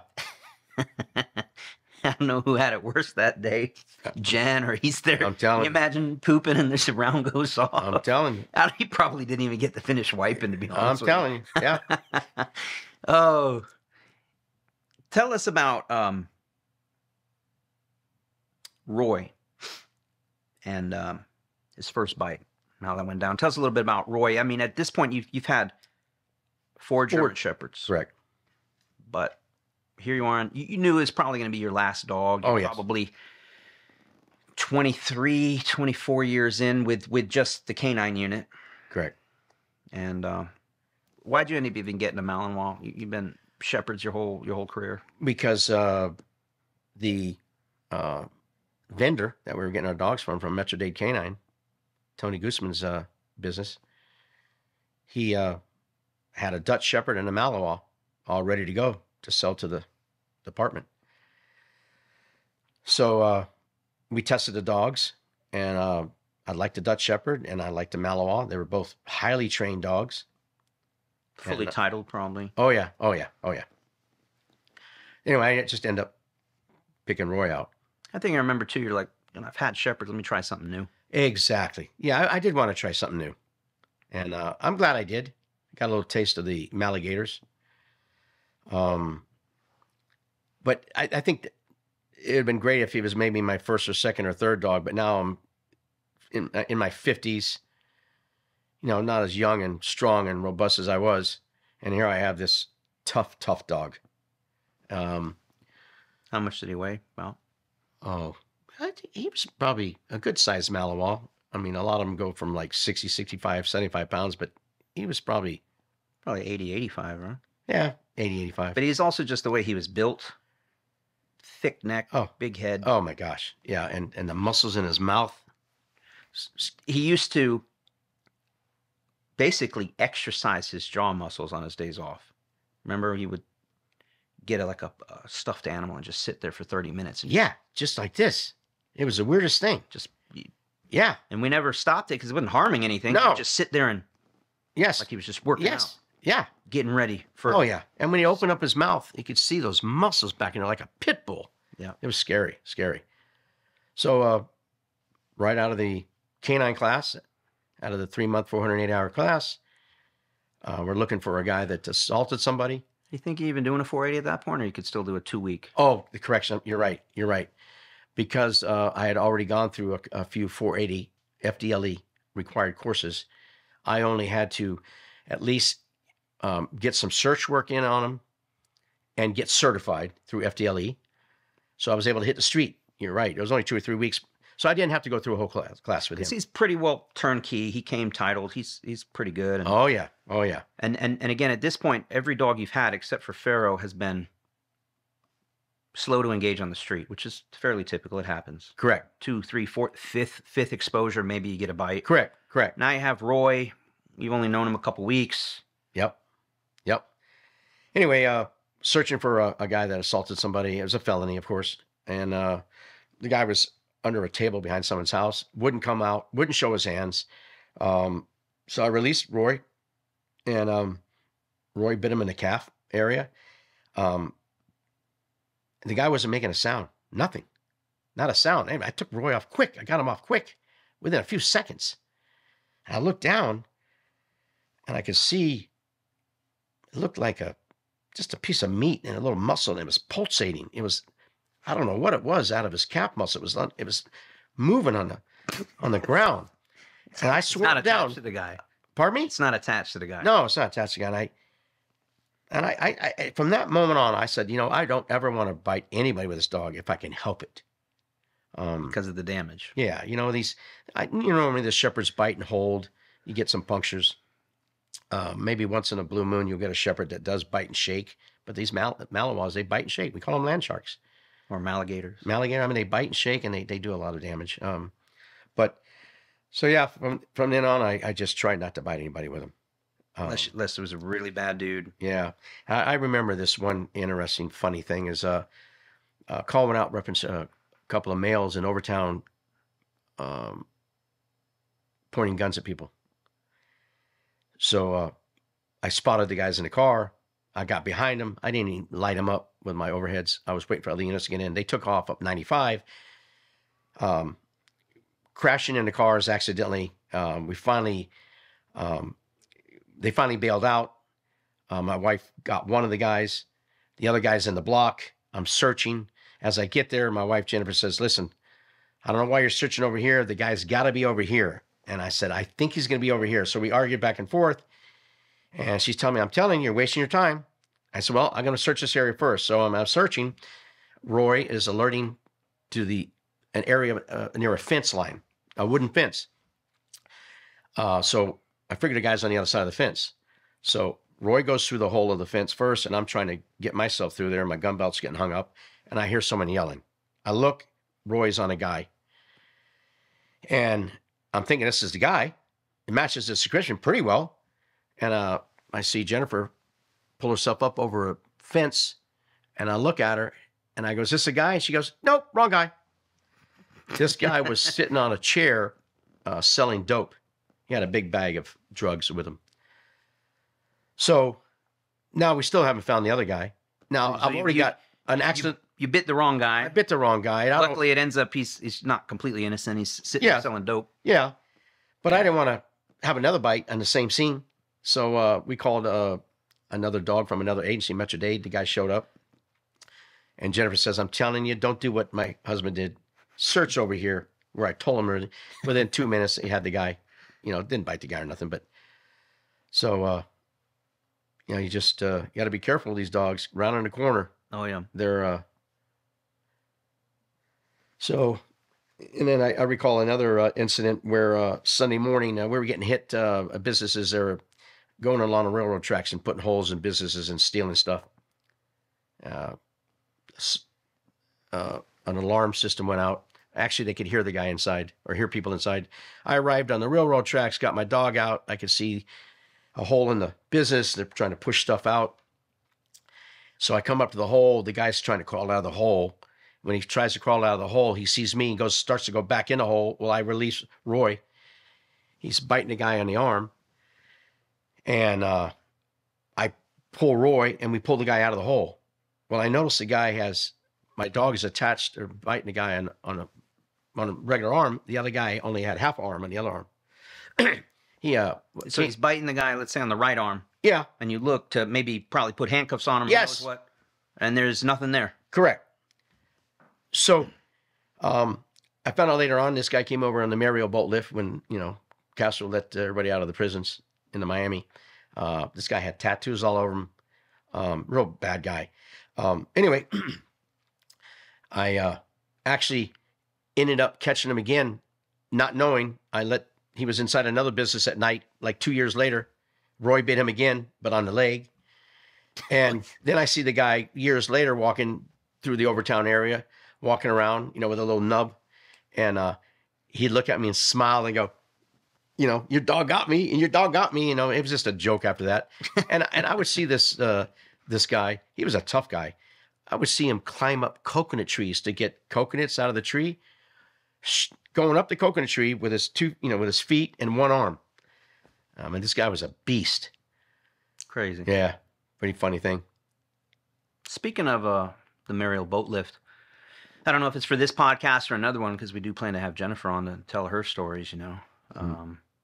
Probably one of the hardest working, if not the hardest working, I was going to say female police officers, but that it's beyond that. One of the hardest working officers, period. Just so happens she's a female and put a lot of people to shame in terms of like just, was she like the 22 queen? Like she could catch a stolen car. She could chase a car like nobody's business. Yeah. She always had an eye for it. I'm telling you. Was in a lot of specialized units because of people knew what she was capable of doing. Right. But on one particular day, I think you could at least tell your side of the story. With the Marielito, and that might offend some people, that term, but it is what it is. Yeah. It's, someone from Cuba who was in, you know, maybe Castro's prison over there, but was released. What was that, like early 80s, mid 80s? Yes. Thousands of them came over, and along with the crime that was already going on with the drugs and the cocaine cowboys. Oh, yeah. And now we have the Marielitos or whatever. Yep. But specifically, basically lifelong career criminals if they didn't already have some, you know, mental issues. Yes. And so, but this is way late in the game. This isn't the 80s anymore.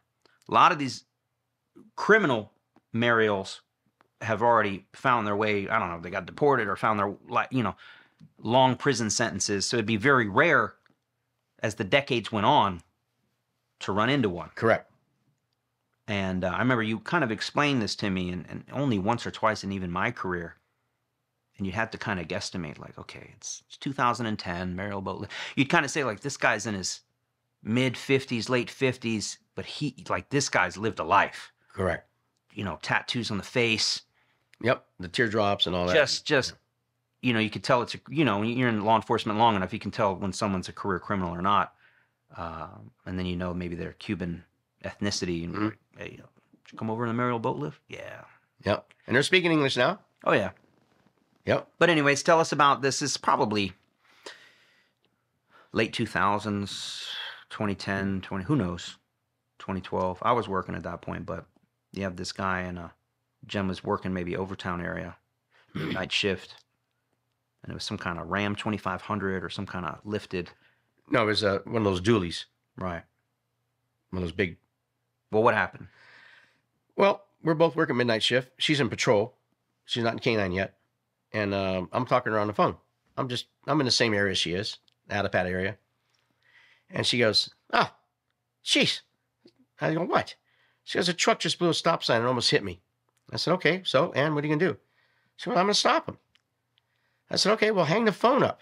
So she hangs the phone up and she gets on the radio and says, hey, I'm trying to stop this car, this truck. And she gives the address where she's at. And she goes, I don't know what this guy's trying to do. And I can hear, as she's keying the mic talking to the dispatcher, I can hear wheels squealing. Well, he had put it in neutral and was gunning it, spinning the wheels, and he threw it in reverse, and he backed up over her police car. So he was just trying to disable her police car. So he didn't disable it, but scared, you know, the hell out of her. So she got on the radio and said, hey, I don't know what he's doing. He just crashed in my car. He just ran in my car. So the chase is on. So I'm paralleling her, and I can see her chasing the guy, and he turns down my way. I make a U-turn. He goes into a church parking lot, and he's spinning wheels. Policemen are trying to converge on him. He comes out of the church parking lot. Jennifer's coming down the street. He sees her car. I don't think he knows it's the same person who tried to stop him originally. And he goes after her car. She turns. He sideswipes the car and hits her again. So that's twice he's tried to, you know, ram her car, or did ram her car. And it's on at this point. Oh, yeah. And oh, yeah. From my recollection of it, too, you know. Oh, yeah. She was, you can tell when the emotions are there and the adrenaline's pumping, like, she could keep it calm on the radio, but it's beyond that at this point. Yeah, so yeah. She's probably yelling and screaming on the radio, and not for nothing, not only is this a fellow police officer, it's your wife. Yeah, yeah. And this guy's trying to run her ass over. Oh, yeah, yeah. 3,500 dually. Exactly. So, it's anyway, I'm chasing him in another police car, and we're going down a street. He ends up making a right-hand turn, locking up the brakes, and going through someone's fence and into a house. I mean, by the time he went to the fence, he barely hit the house. He bails out. I see a white male, about 50 years old, bald head, running out of the car. No one else in the truck. So I advise on the radio, and I set up a perimeter. And my sergeant gets there, and some other K-9 guys get there, and my sergeant goes, "Hey, listen, he rammed your wife, and you want to, get your dog out and start searching." So I'm searching the block. I come to the first house. I'm anxious to get this guy. And there's a big dog in the yard. And so I yell at the people, "Can you please get your dog and put him inside? We're searching for a guy." So the lady goes, "Yeah, well, give me a few minutes." So instead of waiting, I go to the next house. I search the entire block on my side, another K-9 officer on the other side. I didn't find a guy, but I know he's in there. So I go back to where I originally started, and I said, "I don't think I missed a guy. I wonder where he is." I searched the block again, but for some stupid reason, I didn't go back to that lady's house where the dog was, the first house.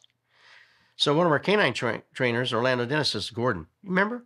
We never searched that first yard because the lady had the dog." I said, "Yeah." So we went back to that yard. I go in the back, and there's a big tool shed. Immediately, my dog's alerting. So the guy's he was there the whole time. So I searched the block twice, not remembering to go back to that first house. So anyway, we were yelling. The guy's not coming out. So my sergeant goes, "Hey, how about it? Go on in." So we open up the doors of the tool shed. I put my dog in there, and I think it's Roy. Yeah, and bit the guy. Career criminal. He had stolen wheels and tires in the back of the truck. He had a stolen tag on the truck that didn't belong on the truck, and the truck was stolen. I mean, this guy was a mess. But you could tell when you spoke to him or looked at him that he was. Oh yeah, lifelong career criminal, Marilito. Yeah. Didn't care anything about life. Took the dog bite like a champ too. Probably. Oh yeah. Tough guys. Basically, go to prison, come right out. Oh yeah. Do it again, go back to prison. Yep. Yeah. A lot of these guys don't even know how to function outside of prison. Yep. So speaking of, probably at least got to get this story out. Just one of many, but I always like to tell it about how. I mean, even that's just a perfect incident. What that arrest form would look like. How did this start? Jennifer Wing gets behind the vehicle. Yeah. Jennifer Wing is rammed. K-9 officer Wing comes to the scene, locates, apprehends the suspect. Caused some, never an issue, but it was always like these defense attorneys are trying to get a hold of it and well, not only that, turn it into something it wasn't. Yeah, I remember my captain calling me and Captain Tom Cannon calling me in and say, "Hey, Gordon," and he starts to chuckle and he goes, "Gordon, these arrest reports and these dog bite reports keep coming across my desk, and it's Jennifer Wing chasing, Gordon Wing apprehends a guy." I said, "We work the same shift, the same area. It's going to happen. She's a go-getter, and I think I'm a go-getter." And if you're the only dog on the exactly, road, or even if it's you and another dog, you're going to be 50-50 on the block. Exactly. Yeah. And then there was one time too where I'm still fairly young on the force, maybe 4 or 5 or 6 years. You guys have shown me the ropes. I now know how to spot a 22, spot a stolen car, set up on it, advise, actually set a perimeter properly, which a lot of officers still don't know how to do. And I don't remember the backstory too much, other than I think it was an Audi, and it was a armed carjacking vehicle, and it had definitely been out and about for at least a few days. Like it would do a lick, then kind of disappear for a day or two, and then come back and do another one. And whatever what the bolo was, and I kind of knew, it's hard to explain, but you know what I'm talking about. You get kind of this sixth sense of like what area to be in. Yeah, like what's the hot spot? Where are they going to be stashing that vehicle? And I came out of the roll call and just started basically doing a grid search in overtime. I'm going to find this thing. Sure enough, I see it. But I couldn't run the tag where it was, so I can only just kind of go off of the hunch. Like, I know the area. That car's never there. It matches the bolo. That's got to be it. But it's not something like I'm going to get on the radio and advise, because if I get on the radio and advise, "Hey, I see the vehicle. It's backed in. It's not occupied. Don't come over here and screw this surveillance up." Yep. But as soon as you get on the radio and say that, what everybody does is come over and do a take a look at drive-by the in the car. car. Yep. Yeah, they got a drive-by, and now the place is swarming with police officers, even though. So we want to make it. We want nobody in the area. Yeah, and then so no what one's we've learned over time was don't get on the radio and say clear the area. Just don't get on the radio at all. Exactly. But we could do that when you have your father and your stepmother in your back pocket, so to speak. So instead of getting on the radio, I called you guys and said, hey, I think I got it. It's where it is.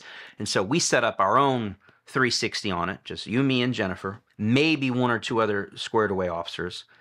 And I said, hey, I think at that time we would be slick and maybe monitor a TAC channel or something. Yeah. Anyways, it didn't take very long, actually. 30 minutes, hour later, it's occupied. Yeah, you saw the brake lights come on. Yeah, but I'm so far away, blocks away that Correct. You know, I think those are the brake lights. Right. So I come to catch up to where it might have been, and I'm like, man, I don't got it. I say, hey, let's take it to the working channel. This car is mobile. Yeah. And then I think I get on the working channel and say like, hey, just heads up, I just lost visual on an armed carjacking vehicle. Now I want the people. Now I want the help. I didn't want it before, but now I need officers coming this way. I don't know where it is. I think it was last such and such direction. And then Jen picks it up, man, immediately. 30 seconds later, if that. She's got it. Yeah. As she should, as she would, right? Yep. I want to say it was like 3 and 16. It's only a few blocks away, and it's northbound. Yep. And it's boogieing. The chase is on, and I'm just trying to get a piece of the action, but I'm out of the game at this point. I'm just trying to get in the area, and they end up bailing out in the Rainbows, 3 and 2-2. I mean, they bail out almost immediately. Rainbows, notorious location, projects where people love to bail out because just the setup, it's just this big field surrounded by the project. They can get away real easy. Yep. They're very hard to set a perimeter there. And, well, that's where you come in because I'm kind of out of the game at that point. Like, I maybe take a perimeter post or something. Yeah, well, I get my dog out and start searching, and immediately, well, actually, I'm jumping over a wall, short wall. The guy was laying down on the other side of the wall. As soon as I jumped over the wall, my dog apprehended the guy. And I think someone else tasered the other one, and the other guy got pepper sprayed or something. But we got all 3 guys in custody. Yeah. But just a great... Yeah, but that story reminds me of something that was crazy. The tactical unit, the RID unit, Robbery Intervention Detail of Metro-Dade Sheriff's Office, they would always come into the city looking for bad guys, looking for armed carjacking vehicles. This is a unit that Jen actually was a part of. Yes, later on, right. So they had chased a guy into those projects. The guy bailed out. So we started searching, myself and another officer, another K-9 officer. And the other K-9 officer says, hey, I'm getting something high up here on this apartment on the 2nd floor. So I'm down on the bottom. And next thing I hear the K-9 officer going up the steps. He goes, he jumped. He's running. Well, the offender that we're looking for, who had done numerous armed robberies over Miami Springs, by the airport, and other areas, he jumped off the 2nd floor, was running through a field. Police helicopter above, had the light shining down on him. And we could see him running across. But there was other policemen in the area. I couldn't release my dog. Couldn't do anything. So this guy ran into another apartment area. Same projects. Same thing again. Same officer says, I think he's up on the 2nd floor again. So as the K-9 guy starts to go up there, the guy jumps off the 2nd floor again. And he's running underneath the breezeway towards me. And as he's running by me, I release Roy. Actually, I'm sorry. This time it was my other police dog, Falco, German Shepherd. Oh, Falco, yeah. I released Falco. The guy's only about 10 feet, 12 feet from me. Falco jumps up. And as Falco jumps up to bite him in the arm or leg, whatever it was, a round goes off. And the guy's on the ground. Another officer comes up. And we take him into custody. And it turns out, this kid, he's like 19 years old. He had a bulletproof vest on underneath his shirt. And he said that as he was running towards me, he was pulling the gun out to shoot me and the dog. So that's where the round went off. He had his hand in his pocket, and he accidentally fired the gun before he got the gun out of his pocket. And the round came out of his blue jeans and grazed my police dog on the face. It made him bleed a little bit. So that was crazy. A 19-year-old kid running around with he had plenty of time to throw the gun away, But he was running from one place to another. Right, he held on to the gun. Yeah. They typically do throw, but you only hold on to it for... Yeah. So that you wonder if the gun jammed or just Falco got there in time just to disrupt well, him getting just, that gun out. I don't know. He tried to get it out. And I guess, obviously, I think as he was trying to get it off, he blew a round off. And Falco's still engaged? Yeah. Yeah. Yeah. But crazy Falco times. was a super cool dog. Crazy times. Good looking dog. And yeah. he was I always forget, a sable-colored, Beautiful shepherd. Shepherd, yeah. Yep. And really smart, too. Sweet dog, too. But... Yeah, but when I first started him on the street, he was another dog that really didn't engage. But then after a while, he was really something to deal with. Yeah. Do you remember the story? You and me were up in Little Haiti, Upper East Side, and we were kind of car 69, right? Just talking about something. And I think we were going our separate ways. Like I was going to go get lunch or you were going to go somewhere. And I remember you going like southbound and not, man, a minute later, you're like, I'm behind a 22. I'm like, what? You just left me. Oh, yeah, he's fleeing. I want to say it was like a Ford Expedition or something. I was in K-9. But I think I just gotten K-9. Like I had the car, but I didn't have the dog. Mm-hmm. And it's just coming back to me now. It ends. It's another father-son duo. There's nobody around, but it happened so quick that you had just left me, and then you got on about this car. Oh, I ended up going head on with the car, playing a little chicken with it, and he ended up. That was enough for him to like bail out or pull into someone's yard, and you and I both get out. I don't remember if you bit him or not, but basically, like the chase was over and the guy was in custody, like before anybody could even get there. It's pretty cut and dry. Yeah. But the guy was like, once again, like out on bond, career criminal, POS, maybe, mid-20s. But we have to go to trial on this. For some reason, because the guy was looking at like 20 years because this was going to violate his parole. So we go to trial maybe a year or two later. And this fat piece of shit defense attorney, if you can remember his name, I'll be happy to say it. I don't remember it, but this scumbag of an individual human, and I'll describe it for the folks if they want to know, because this guy he was one of those people that just... He was a big fat guy, disheveled, didn't dress nice. Very boisterous. Yeah. And his thing, that I come to find out later, now this isn't, I don't want to get sued here, but let's talk about what I heard through the grapevine. It's just rumors. But that he was around a late 50, 60-year-old, heavy-set, white male attorney, and he would represent pro bono all the time younger African-American men who, doing armed robberies, dopers, whatever. It's like, why does this guy keep representing them? Like, what is in it for him? He's not getting paid by them. Was he having relationships with them? That's supposedly what it was all about. He would get sexual favors in return for representing them. Who knows? But yeah, well, I remember him saying something to me just before we went into the courtroom. Right. Well, so let's go up to that point. Here we are. The state's only witnesses in this case. And it's a pretty straightforward case. The guy's driving a stolen car. He's on parole. He's not supposed to be, he's probably like on house arrest. Not even supposed to. Yeah. And he was arrested within like 30 seconds of him bailing out of the car. And the only thing that was up for debate was like, who could ID him bailing out of the car? Can you prove that my client was the one driving the stolen car? I'm like, yeah, you saw him and I saw him and he bailed out and we caught him before. But it's a husband. I mean, a father-son. Oh, it was some kind of conspiracy. Yeah, the conspiracy. So anyways, fast track, a year or so later, it's up for trial. And this defense attorney sees us in the hallway, and you could take over from there. Well, I don't remember exactly, but he said something stupid to me. Like, oh, do you guys getting your stories together? Yeah, that ticked me off. Anyway, I yelled at him, cussed at him. I've never done that to him. I tried to be professional, especially courthouse. Yeah. And then when we went into the courtroom, he's trying to tell the judge that I was unprofessional outside and saying nasty stuff to him. Yeah, but there's something funny that happens. Because this attorney's like typical, like you would see in a movie. Yeah. Your Honor, allow me to bring to the court's attention what was said in the hallway. Yep. Officer Gordon Wing, do you recall saying something to me in the hallway that was uncouth and unprofessional and blah, blah, blah? He was showboating. Yeah, big showboat. as is his way, and there's a jury, and there's an audience there in the courtroom. And and I remember him asking you, I mean, I wasn't there, but you recount the story to me because we were laughing later about it, that he asked you on the stand something about, do you want to state to the courtroom? And remember, you're under oath. Yeah. What did you say to me in the hallway just moments ago? Yeah. And I think you recapped that.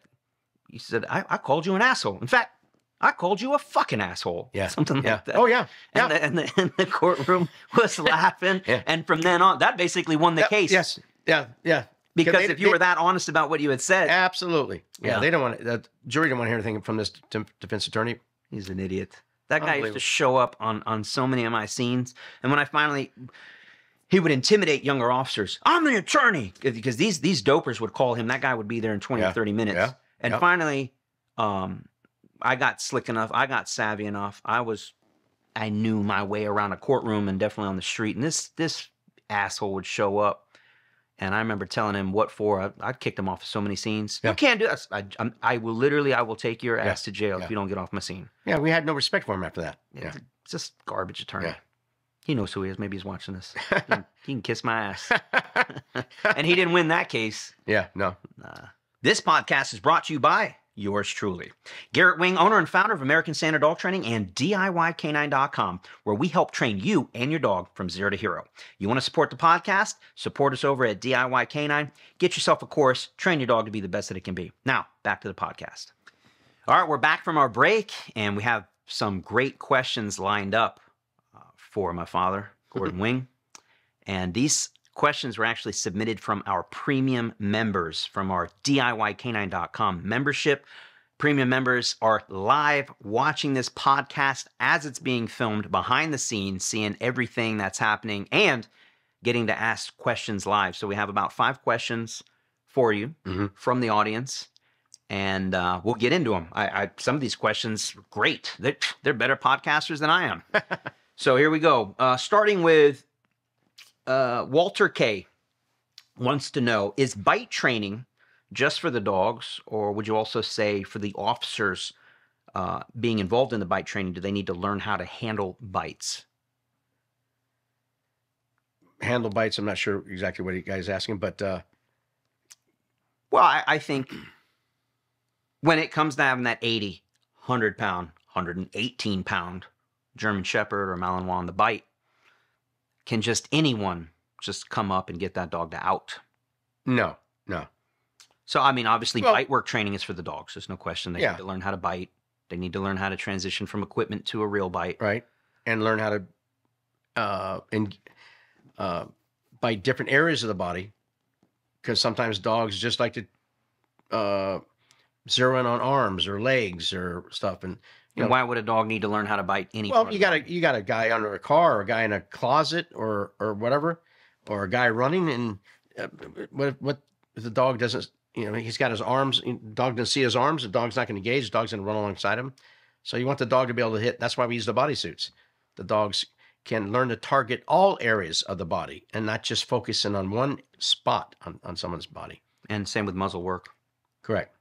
And I'd say too, we don't always have the luxury, like in the case of Falco and the guy reaching in his pocket trying to crank a round off. Yeah. Well, let me wait for the body part to... No, you bite what you can get. No, you can get it, no hesitation. Right. If you get, name some... I mean, I've seen guys bit on the top of the head, with Roy in the back of the neck, groin bites, inner thigh, on the foot, on the finger, on the hand. Yep. Here, there, and everywhere. Yep. Yeah. But what's the most gruesome bite you think you've seen? Or, body part or... Well, we had a couple of guys in Coral Gables in a stolen car, went up to Holiday Inn and robbed it just outside the city. But they came into the city, and one of our officers on the midnight shift in Coconut Grove got behind a vehicle, and these guys had automatic weapons and were shooting at the police car out through the back window, and didn't hit the officer, thank God. They bailed out into a perimeter, and we had maybe 2 or 3 Rottweilers on the unit at this time. Late 80s. What year is this? Okay. Late 80s. And this particular officer, K-9 officer Mike Marquez, deployed his Rottweiler, big, huge head, big neck. What do you think? 120, 130? Oh, yeah, 120, 125 pounds, and maybe 130. And the dog found a guy in a tool shed and took out a chunk of meat out of that guy's thigh. I mean, matter of fact, the guy couldn't even walk. They had to just drag him down the road, to the rescue squad. But Rottweiler took care of business. And this is a guy that just shot and tried to kill a policeman. Yeah. So he got what was coming to him. Yeah, that's for sure. Yeah. Dare I ask, was that meat just laying on the grass somewhere? Or I don't. Well, you know what? I don't know. Now that's happened on some of my other dog bites, my own personal dog bites, where some pieces are missing, like leg, calf muscle, and I don't see them laying there. I don't know what happened. I don't know if the dog accidentally swallows it or what. It's crazy. Yeah. Incredible.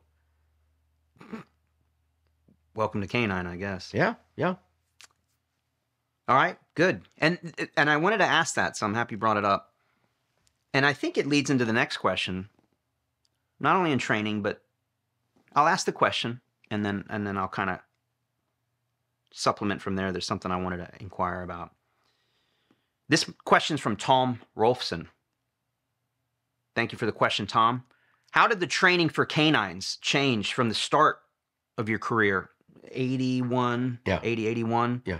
to about 28 years later, almost 30 years later, 3 decades of canine training? How did it change from the start to the end of your career? Well, at the beginning, remember, first of all, the dogs that my original unit were getting were these donated dogs, no past experience in bite work or any obedience or search work or nothing.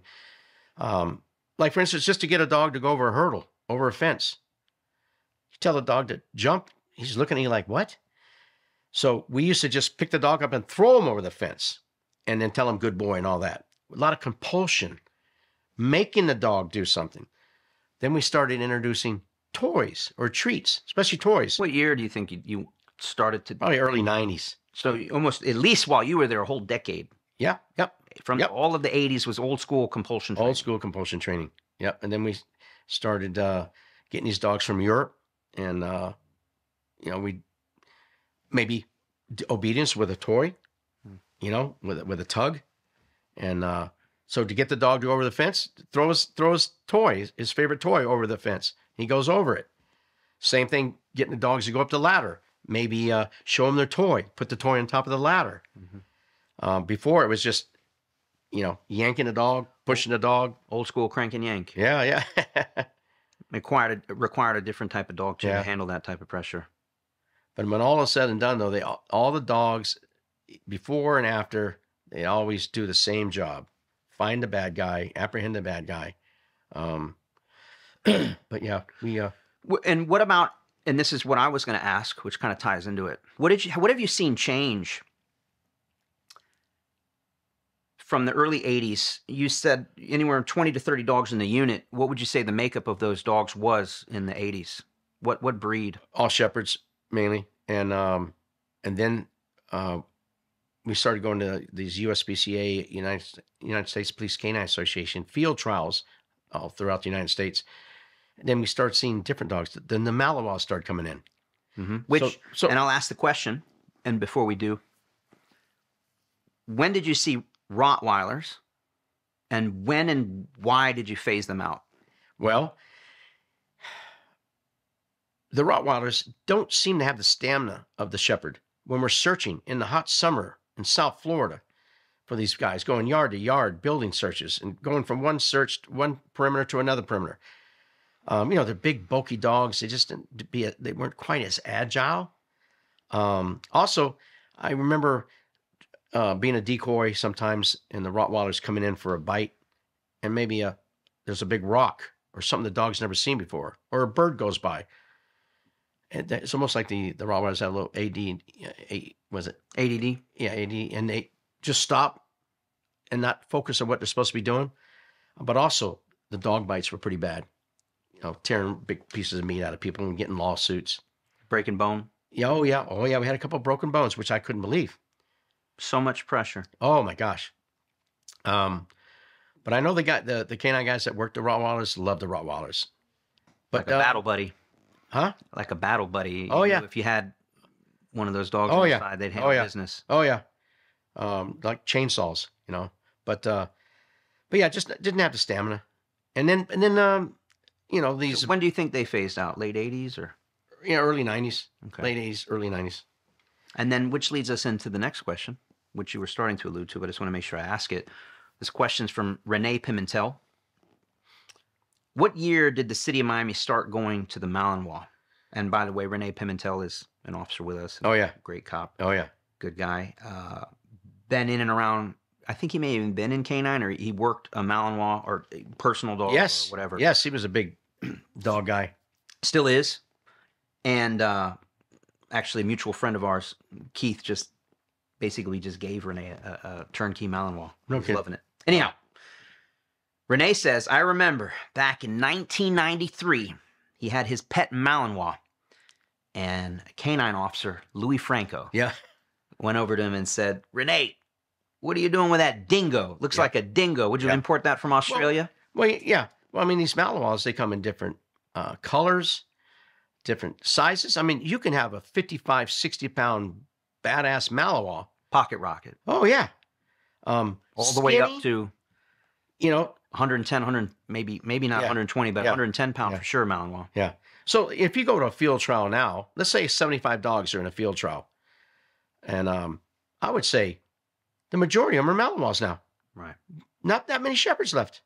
Yeah, and I love looking at the old canine photos from 70s, 80s. They're black and white, and it's all Shepherds. And Yeah. funky looking Shepherds, too. Not the Yeah. type that we're seeing now, like working line. I mean, and then you see through the years, they're fading out. No more Rottweilers in there. Yeah.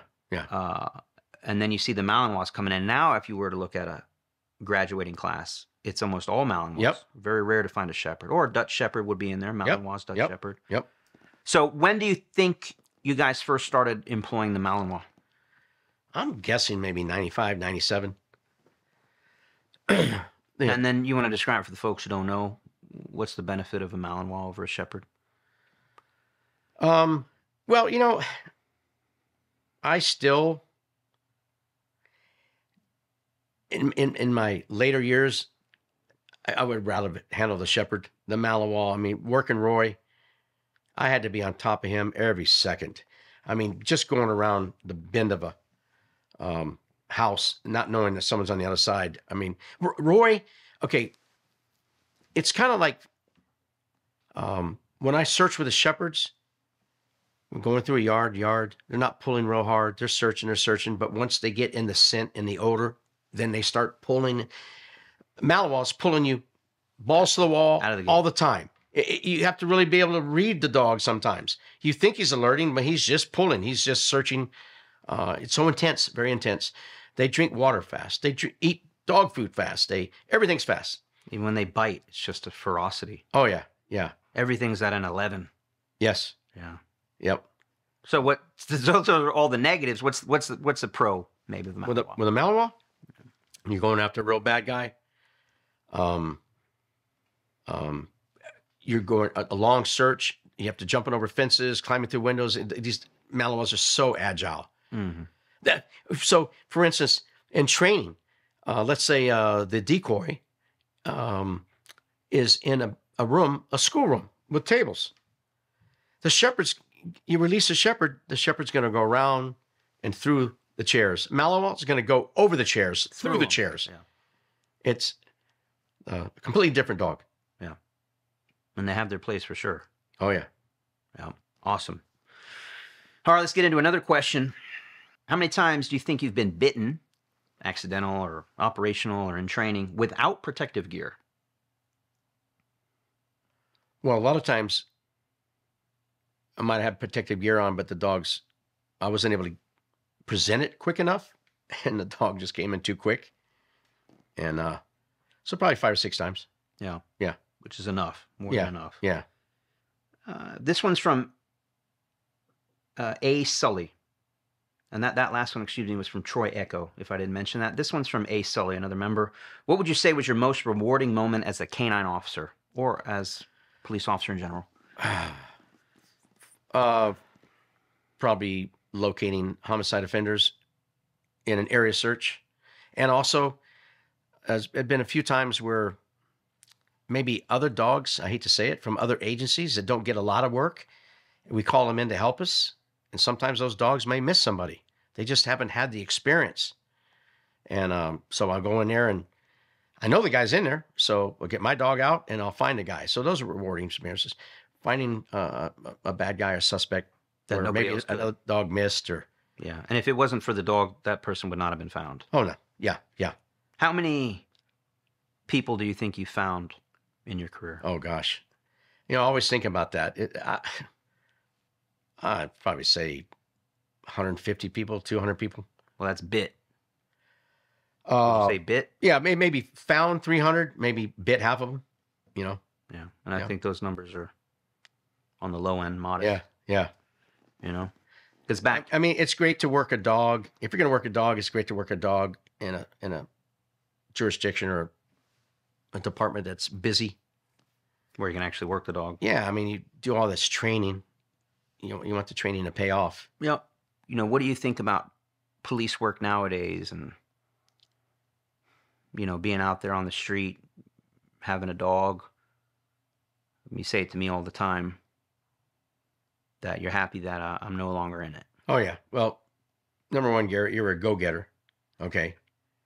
And that just makes, you're putting yourself in more harm's way. I'm glad you're out. There's no respect for policemen anymore, or for the law. So I'm glad you're out, and I don't have to worry about you as much now. Being out there in the street. Yeah. Yeah. I think too, when you're doing it day in and day out, you don't even realize the danger you're in. Correct.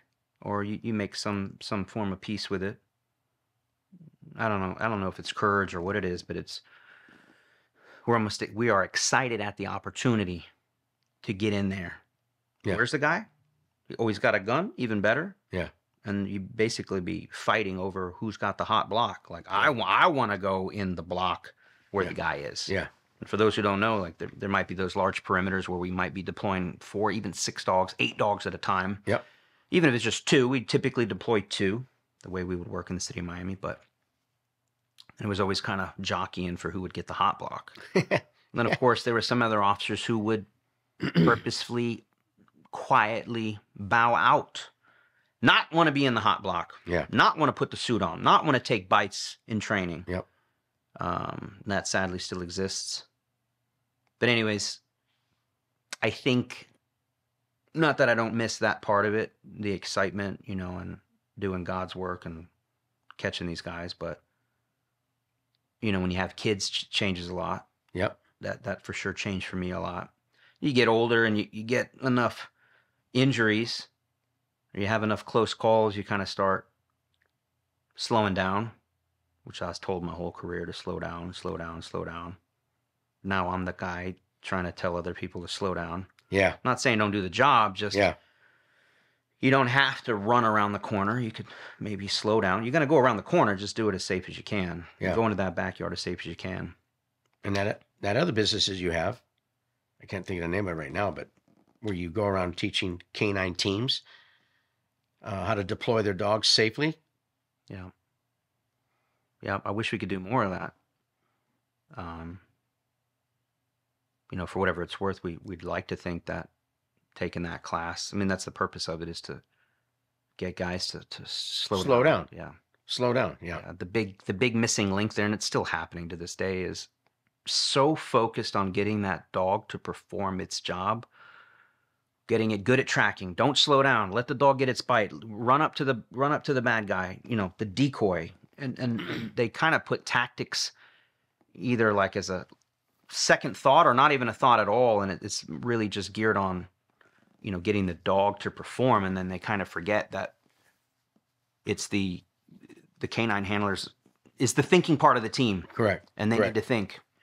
Well, anyways, I think we about covered everything, unless there's anything else you'd like to add. No. I mean, we still probably just skim the surface of. Oh yeah, I'm sure when I walk out of here, I'll be thinking about other stuff that happened in my career. I'm just happy that I got out, without getting injured. Yeah. Very fulfilling job, occupation. Yeah. I feel good about, what I did on the street. And you should. You should. I didn't cover this, but you worked your ass off to the final day. You were always out there. Oh, yeah. You weren't the guy to sit behind the desk. No. Or be the last guy to show up on a hot call. Yeah. To the final day you worked, you were out there trying to maybe get one more search in, stir up one more car chase. Yeah. And, well, it also makes the night go by quicker. Sure. Yeah. But also, I liked working off-duty jobs too, like the Orange Bowl, the football games, the University of Miami football games, the Heat games, and being out there in the field with your dog, and people coming and pet your dog, and it's just nice. So many people out there, love seeing the police dogs, and being educated about them. Oh, and doing K-9 demonstrations. I miss that. Yeah. Showing what the dog's capable of, and wowing the audience. Yeah, you can go into elementary schools and high schools and showing the dogs. And doing skits, scenarios, bailouts, chases. Yeah. This is the best position on the department. Depending upon who you ask, but if you ask us, that's the place to be. It never felt like work. Yeah. Ever. Nope. No. It's Not just at all. Fun. And what a great partner to have, your dog. Four-legged dog that you're spending pretty much 7 days a week with him. Oh yeah. Just about 24 hours a day. Yeah. Well, anyways, really want to thank you for coming on the podcast. I've been wanting you to do this for a while. No, thanks for having me, Garrett. Had to get this podcast room set up just right, and I wanted to make sure you were one of the first guests that we could get on and document these stories that you're not going to hear anywhere else, that aren't written in a book, that may be, things that can't even be talked about while you're on the job. Correct. You got to wait till you're off the job, you can speak freely, and enough time has passed. Yes. And you can kind of reflect on all the crazy things that have happened. And like you said, lucky that you got out in one piece. Yep. And I'm really proud of you. And I thank you for everything you taught me. And sorry for any stress or headaches I gave you when I was on the job. You'd get some phone calls, hey, your son this or that, or had a close call here or there. Oh, yeah. Yeah, I can't imagine. That was probably pretty stressful. But I made it out, and here we are, and on to bigger and better things. And I want to say, too, thank you to all the men and women of law enforcement and our military who sacrifice every day, even if you're, make it out in one piece, the family, the sacrifice your family has to make, that you're deployed or you're overseas or, they're staying up late at night because, God forbid, they're always worried in the back of their mind something's going to happen to you when you're out there on deployment. And, we forget about that too, how stressful it is, not only for us as police officers, but the toll it takes on the family. So our hearts go out to all of you men and women, and we hope you stay safe. And maybe you might even have learned, if you didn't get a funny story, maybe learn some life lessons too. So thank you so much again. Make sure to like, share, subscribe. We're going to have many more guests on, maybe even have you back on to share some more stories as they come back into your memory. Sure. And again, thank you so much. And thank you all very much for watching. We'll see you on the next one. If you like this podcast and you want to see others like it, be sure to like, share, subscribe, turn on that notification bell, and support us any way you can. Drop a comment. Tell us what you liked. Tell us who you want to see. Let them know we got the best podcast coming around right now.